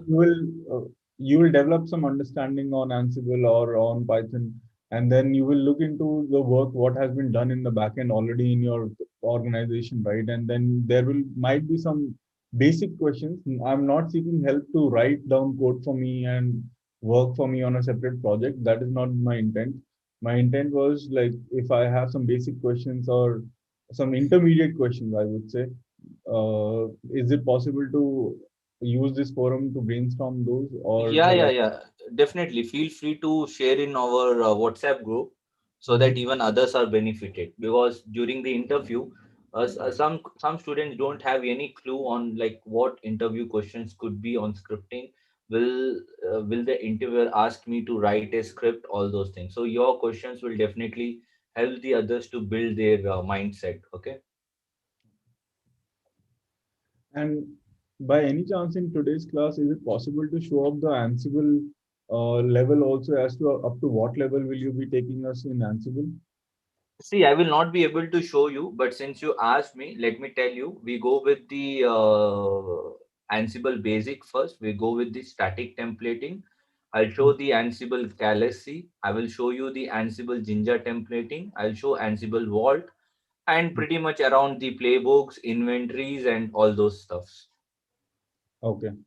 Yeah. So anything apart from that which you wanted to cover in the class? Like, for example, AWX or Ansible Tower, like those kind Those of. those are the premium versions, right? They're not free ones. Yeah, they're not free ones, but yeah, okay. Fine. Yeah, so We if it have is them. not free one, we cannot replicate in the lab. Yeah, understood. Yeah, so the free ones are replicable, whereas these licensed ones we cannot do it. The same goes with the AWS. labs as well.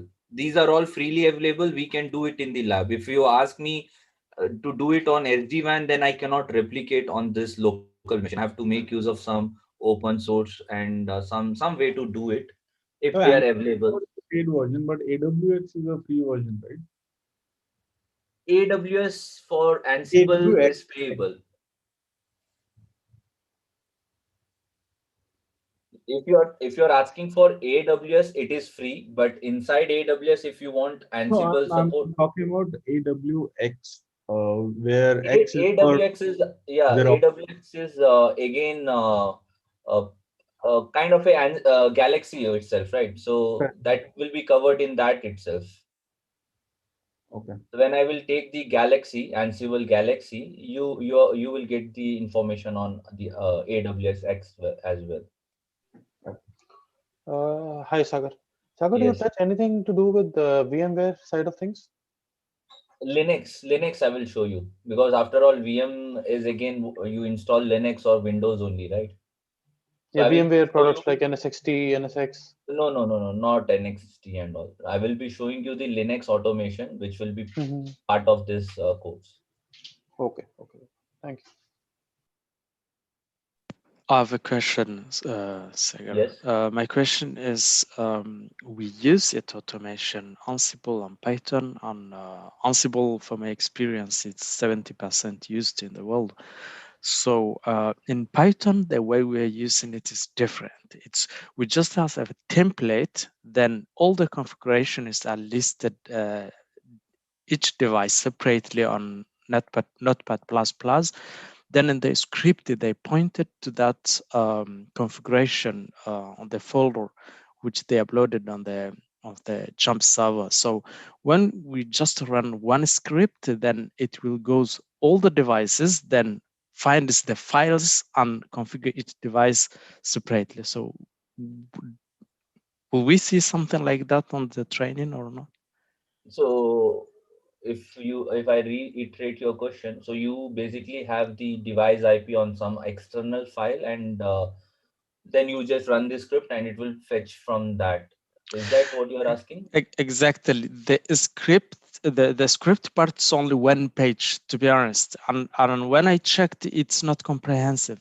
But that one page script, it's pointed first time to a CSV file, which belongs to all the devices, Yeah. So 100, 200, 300 yeah. devices. And when it connects to the devices, then configurations are behind in Notepad++.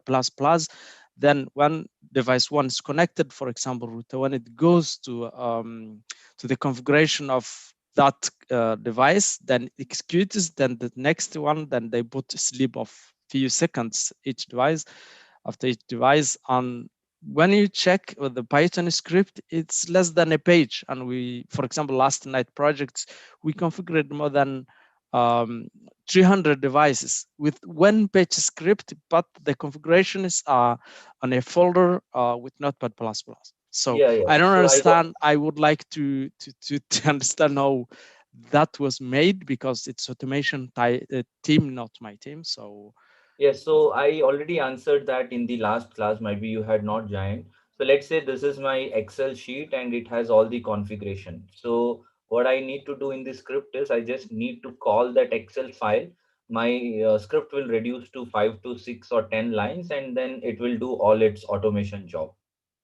So all the configurations are kept here on an external file. So this is a Excel sheet. I'm making use of the WPS Office. So this might look different. This is the Excel, which with the XLX extension, and all the configurations are placed here. You can keep thousands of devices. Like if you are doing some IPsec tunneling or any OSP or BGP, so these are device, IP, the user credentials, and this is from the OSPF point of view. And then you just need to call this and execute it. 10 lines of script. When you execute it in the backend, thousands of devices will get configured. perfect, because that way it's very easy. We don't need to Yes, use yes, loop, I and know. yeah. I know. Yeah, that is why. But the problem is we have to start from somewhere, right? So we will start with this scratch so that even the students who are joining for very first time, they know the basic things, and then they can go and do with these Excel sheet or the CSV filing and all those things. Indeed, I prefer to Okay. start from scratch, because Yes. I'm Because starting if now. you don't know what is send command or send config set doing in a layman's language, rest is just a templating. If someone asks you to trigger it, you can trigger and get the output and you can send it. But what happened inside the script only gets to understand when you start from some basic concepts. Okay. So we will come to that. We'll come to that where we will push the config from an Excel, or if we have some. I also showed one simple script in the last class where we had the regex, and then I fetched the output in the CSV, and I pushed it to the management, let's say. So that's all doable. Okay. So we have this script for everything. All right. So guys, let's come back to the script. Okay. And we developed for ASA. Similar way I can make it for the Junos VXRX. So these VXRS are a series of firewalls. Okay, they also have the M model. M stands for routers and switches. The V stands for the firewalls. Okay, same goes with your Palo Alto. If you want to go with your Palo Alto, and if you have Palo Alto installed, you know that things are gonna be same. We are just gonna reuse. I told this again. The same 10 lines will be reused many multiple times. Okay, it's only that you need to know the fundamentals, where these four looping comes, where this indentation comes. Okay, so now this is not no more ASA. Let me go with the unknown keyword, and I'll take the IP from here, 197. Let's keep it here. Now username and passwords are not same, because over all on these, even Arista, we can give a simple admin and Cisco as a username and password. But when it comes to Junos, they don't let us to have this sort of password. Okay. So that's why I think I'm making use of Cisco at the rate 123. Again, those configuration I'm gonna give you after the class. It's already available on my PPT. on the PDF, which I already sent you. Most of you have received. If you have not received, just drop me an email. The email ID I just gave you a few minutes back. Okay. So this is the commands for the Junos VXRS to enable username, the password, and SSH services, and allowing the traffic over on SSH, because firewalls need one additional command. If without that, firewalls will not allow anyone to take the SSH. Okay. So with this, we say allow all the users over on inside to take the SSH. That's how the firewall works. Okay. Again, that was a networking concepts. So if you come back to the scripting, as I told you, this is gonna be the same. Username will be the same, but password is different. So I'm giving the input statement, and let's say enter the password for Junos. Now this is gonna change. So let's make the necessary change. Junos 32197, and this is Junos. Okay. Same goes with here, Junos and the IP. Successfully logged in, disconnected, and the commands are not the same, guys. Okay. You cannot make use of this command for Junos. It will never take it up. So in the case of Junos, the commands are show interface status. That's for checking out the interface status. Okay. The commands are different. You as a network engineer should know what are the commands for your own devices. That you cannot blame your automation script if your script goes into problem. All right, so if I run this script, okay, now this can be changed.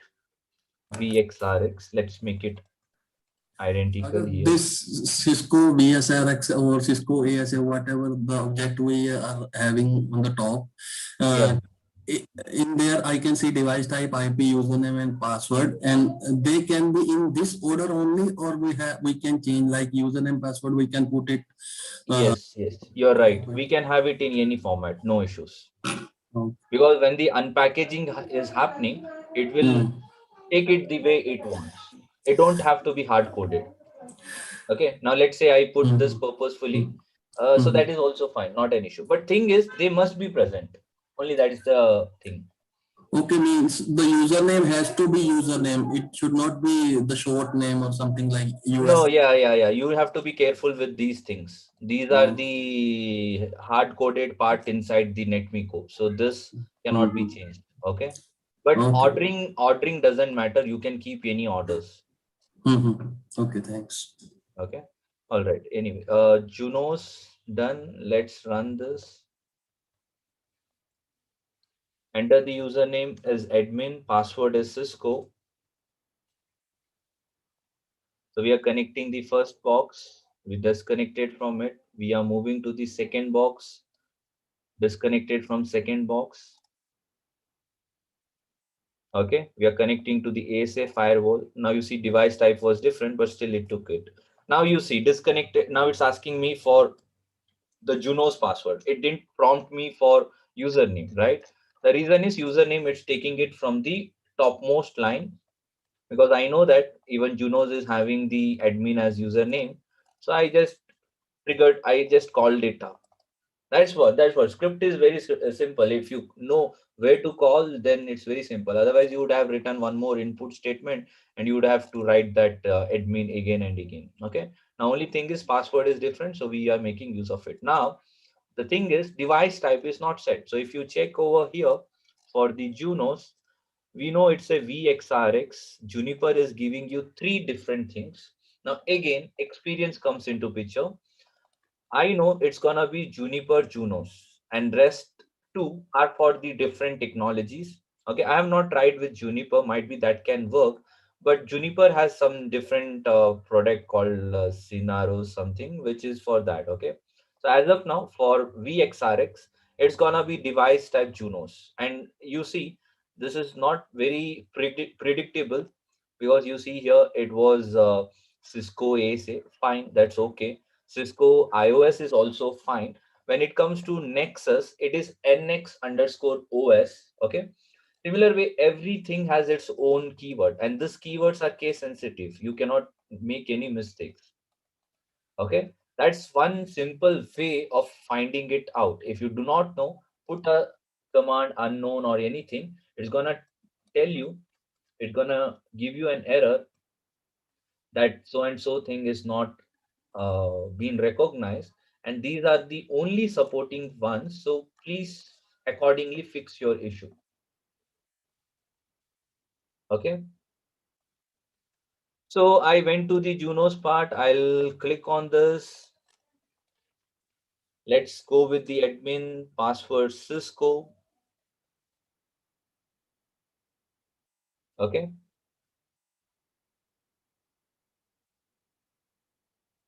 So it's gonna go from device after device. And if you want to skip anything, you have to comment it. Comment in front of it. So this is Cisco 123, the password. I'll show you that how do you ignore the first few and go directly to the Junos.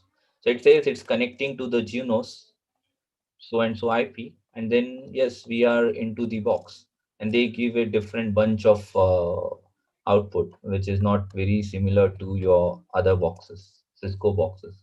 Let's say if you don't want the other things, guys, if you don't want to consider the other part, what do you think? How can I move straight away to the Junos? Anyone who can tell me? Only hash it out. Yes, that's right. So in the case of Python, we just can hash it out. But when it comes to Ansible, we have the concept of tagging. That don't work in the case of Python. Okay. So in the Ansible, we can label each task with some tag. So let's say this was my task number one.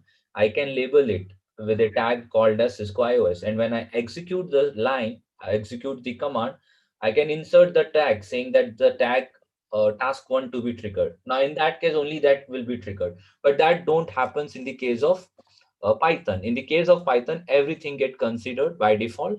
The only way is just make use of comment. Okay. Now, when they are all grayed out, they are just like a comment section, and they're not getting gonna get considered.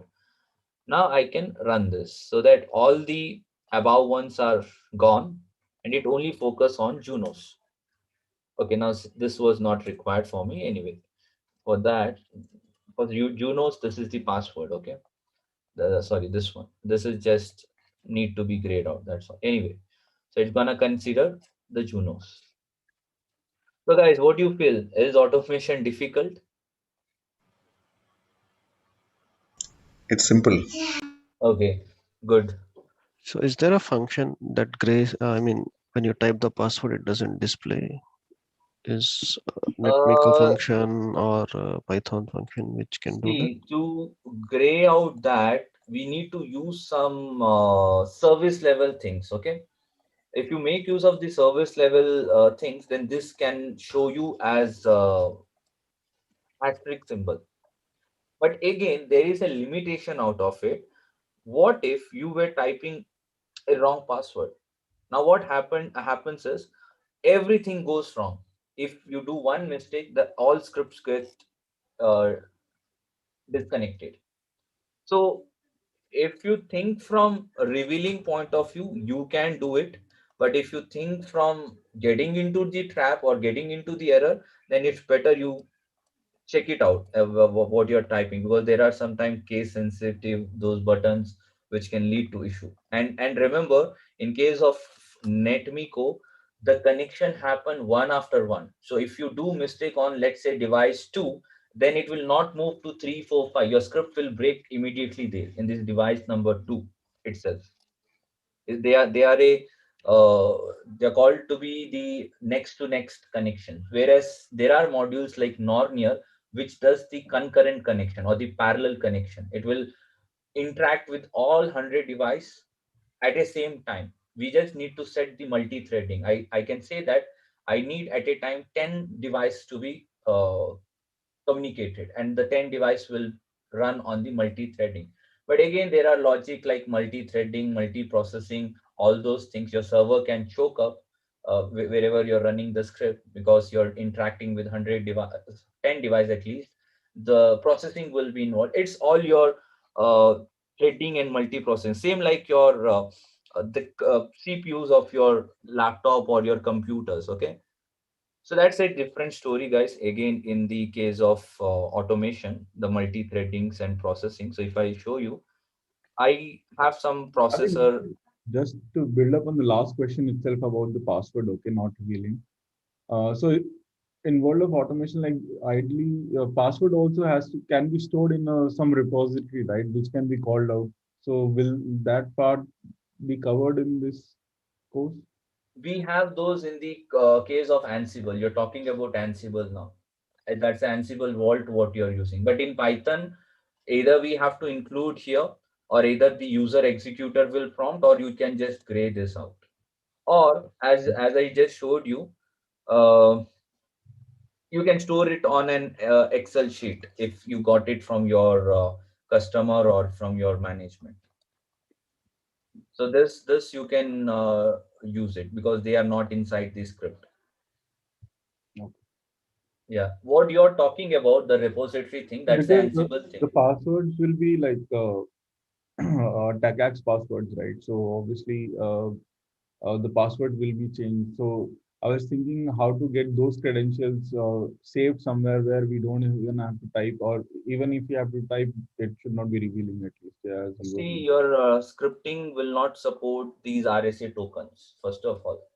Okay, Okay. or these VPN things. You have to first build those things. If you're making use of remote access, then you have to first have the successful VPN connection to your corporate network, and then from that level to dealing with your terminal server, and then to the Cisco box, that can be handled by your script. So inside a Python script, inside the netmiko script, either you can go with the username password method, or let's say you don't want to keep the password because you think that's not safe, then you can introduce the concept of RSA key. When you have the RSA key set up, you don't need the password. You don't need the password to be revealed either on the Excel sheet or any notepad, or neither on the scripting. That's totally again the SSH method of taking the control of the boxes. Okay. Okay, but RSA key, there is no if you talk about that soft token RSA key, or those the physical RSA token, that you have to make a way to trigger insert that. Okay, because that sometimes are being associated with your password 6 digit, and then you get that code, so that changes every 30 second or one like 10 20 seconds, right? So as per that you have to use it up. So let's say if you give it input, and then you make a way to insert that RSA token, then it's doable. Okay, because this will let you for that RSA token, and you can just enter that 6 to 8 digit, and then it can bypass it can take the control of the box. But VPN thing, the remote access VPN, which I'm talking about, those Cisco AnyConnect or the Palo Alto, that global, those things. So for this, you cannot write a code here saying that go first to that, open it, and that will be a total different out of your networking scripts. So you first have to do that manually, and then you can write this to sync with your jump host, and then from jump host automatically it can sync to the Cisco boxes or whatever platform you have. Okay, thank you. Sagar, I have a question. Yes. How can we run this script, test it if it's working without pushing to the devices? Without sending to the devices. I wanna test it and see if it's working or not. Because as you know, when we are working on projects, we check everything before the day, Yeah, and yeah. better would be have a remote lab so that you don't do anything on the production. But without any box in reality, I mean at least the emulators one, you cannot test it throughout whether the things are good or not, because your script will run to some extent without any involvement of IPs. Like you can test this as a, let's say your first thing was, your intention is to just test if netmiko is installed or not. You can do that. You can just write and you can just run. Okay, so if it is able to locate this, then it will give you an exit code of 0. So 0 in the case of automation is the good one. Okay, so this is a successful result, and that means your netmiko is good. But the more you come closer to these IP, then you need to have that IP. Otherwise, the testing cannot be done, because these are the real IPs. It's better you keep one emulators and you can test around. What I would like to know is what they call dry config, because that's what we do. We keep devices, configuration, IPs, everything, but configuration is not pushed to the devices. It just gives us a feedback that the scripts are okay. You can just remove these things, IPs, and maybe you can run the other things to see if. But the basic error, you can just see it directly on the screen. So let's say if I do a error over on the for looping, right? So let's say I mess out with my indentation level. So the moment I run this, I'll get an error saying that this is not a right way of writing. See, you started getting this highlight kind of thing. So the basic errors, you can find it out straight away here.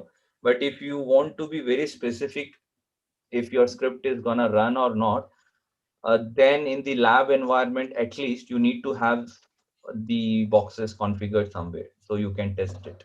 Otherwise, you can just test the other things, but the real features, whether this command is supported or not, that is only visible if you interact with the box. Rest is all the generic commands which you can test it. But when it comes to the commands, then you need a device with you.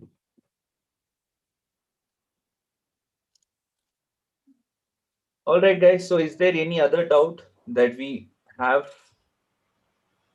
All these things are part of the PDF. Okay. But I think And what Osman was trying to ask is, I'll just try to uh, understand more better. So, for example, if you have missed like some bracket or some dot or some comma, or my concatenation error is there, like, so in order to uh, test our script but without uh, any lab devices or production devices, it's not possible to test the script for syntax errors, right? see, your PyCharm will give you the basic error already. So let's say I missed something. So it already started giving something. And if you run this, you will get an error saying line number so and so is missing out some bracket or the parenthesis. So you can just fix it.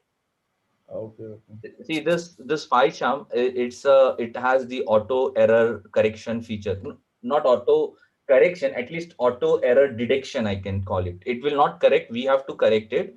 But let's say you miss something here, then you will start getting highlight, but that highlight don't need to be on the same line. It could be on one line on top of it, or at least on the bottom. That's what, even when you get the error, it says that it will give you all the errors. Then it will write, it will mention one line. The error could be on any other line as well, apart from what it has been found out. So that, as a automation engineer, you need to know where could that be issue, and you have to fix that up.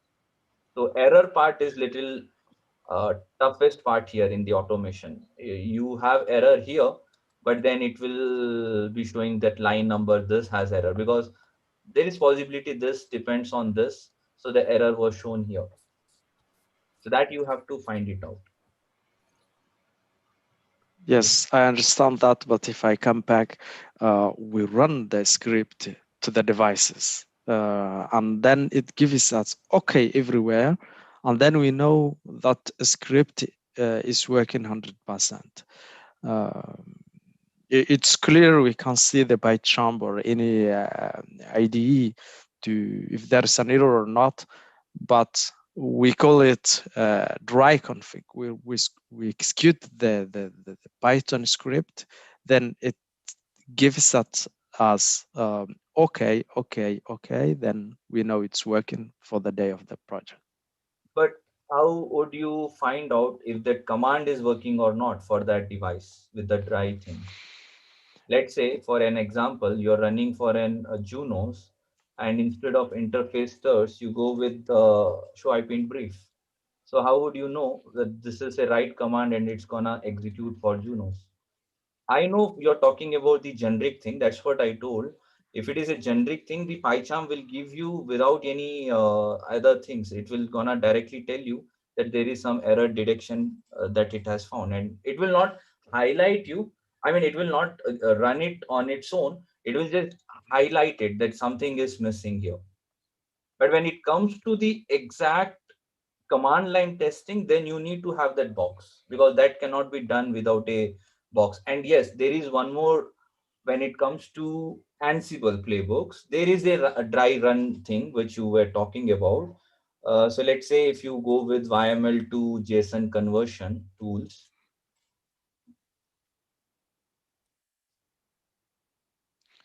Ansible Tower uses normally it's integrated. It's Yeah, so available. We don't need to develop anything. Yeah. Yeah, if you come to the YML scripting, here is where, or especially in the Ansible, which can tell you whether the script is right or wrong. Because what happens is we develop Ansible on the Linux text editor, and in the Linux text editor, we don't have the correct detection, like how the PyCharm is gonna give us.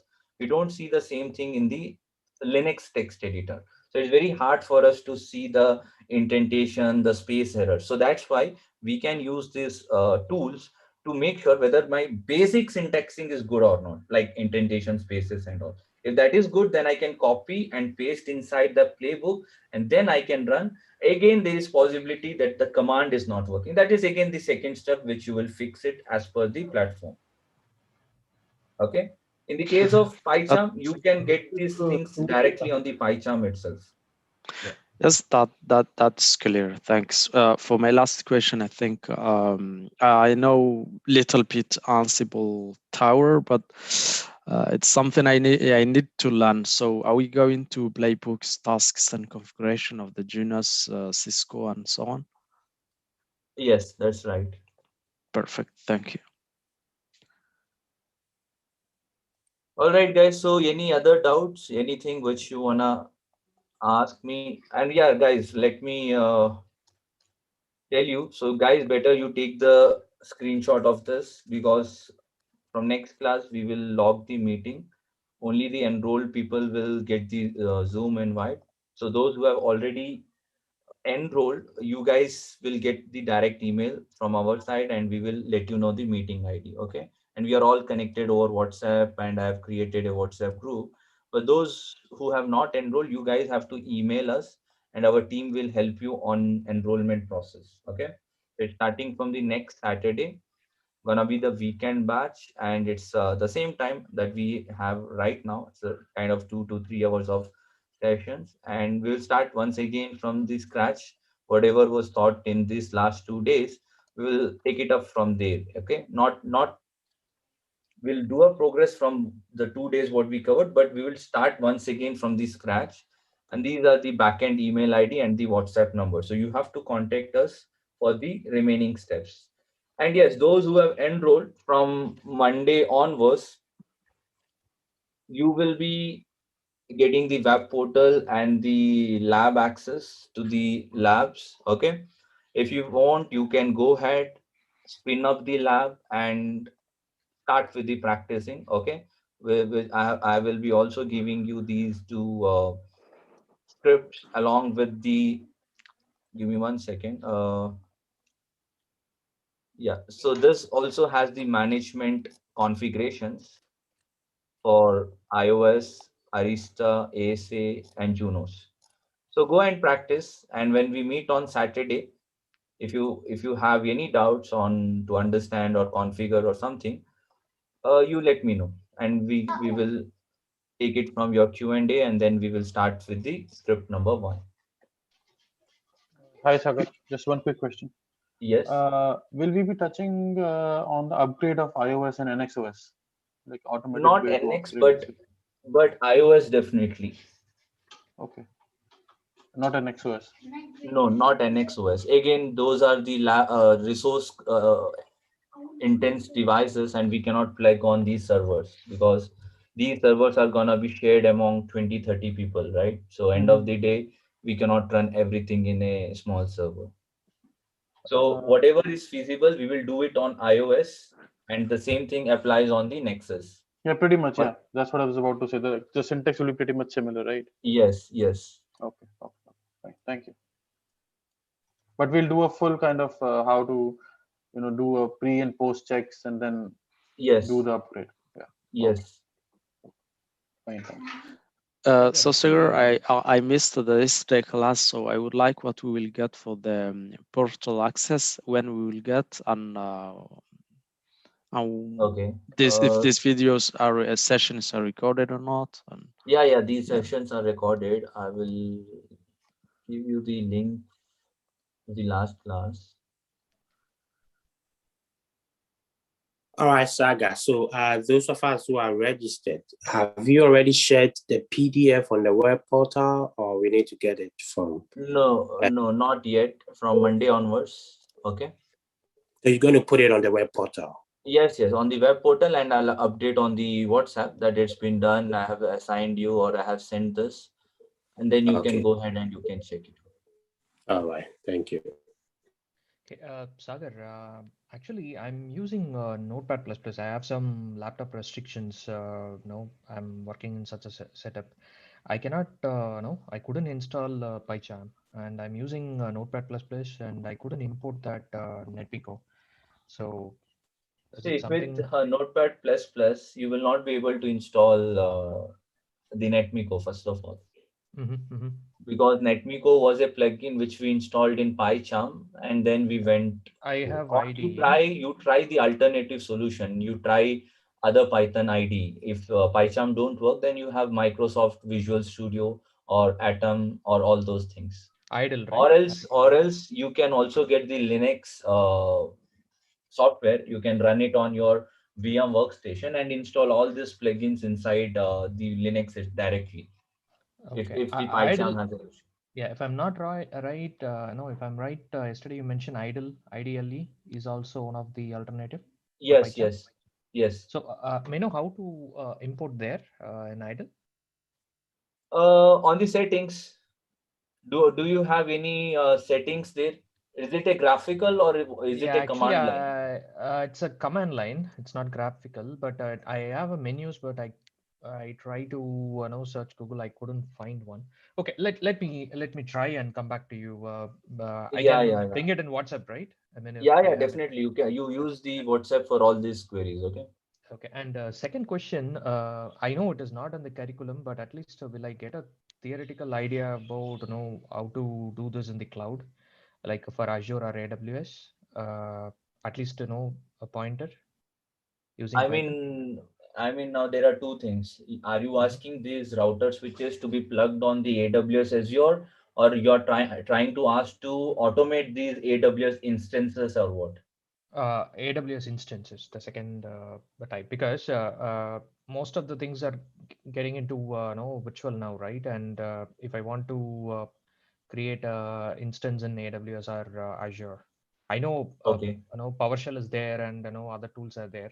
We have to use JSON, and also bit curious through Python. Can we able to do if we can do? Can you give at least no theoretical idea where to check and Yeah, like netmiko, right? we can do it, but again, we need AWS account. It needs credit No, card, no, and that's then that's finally. fine. No. I'm not expecting a lab here, but I'm a bit curious. Do you have any theoretical idea? So if you point out like these kind of scripts can be run Okay. there, I Okay. can try with my account, official account. Yeah, fine. Okay, fine. First, I have to check whether NetMiko supports AWS or not. Okay. So if we get that device type ID, then it's doable. Okay, through Python. Okay, check and let me know what Yeah, we can, fine. because more and more, right, we are moving towards cloud, and since we are learning Python, and if you at least show to where to start, Pointers, it right? would be easy for us to use Python for that scripting also. Okay, fine, fine. Okay, no problem.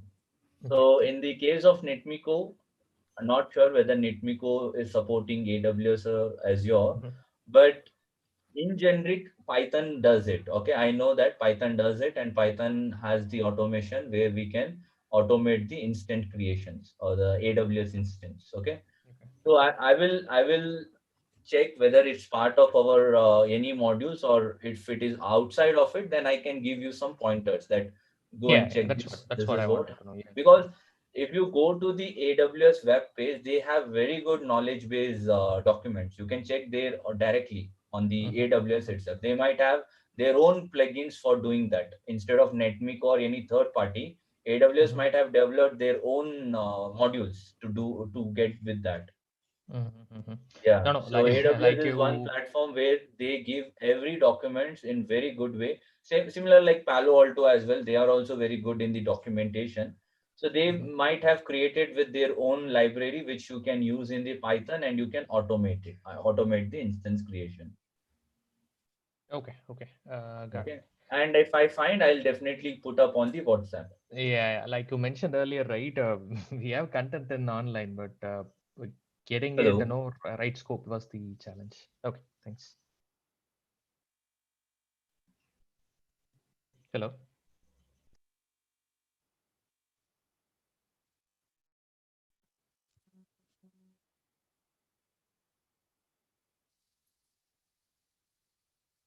Hello. I can hear you, Sagar. Yeah, yeah, yes, yeah.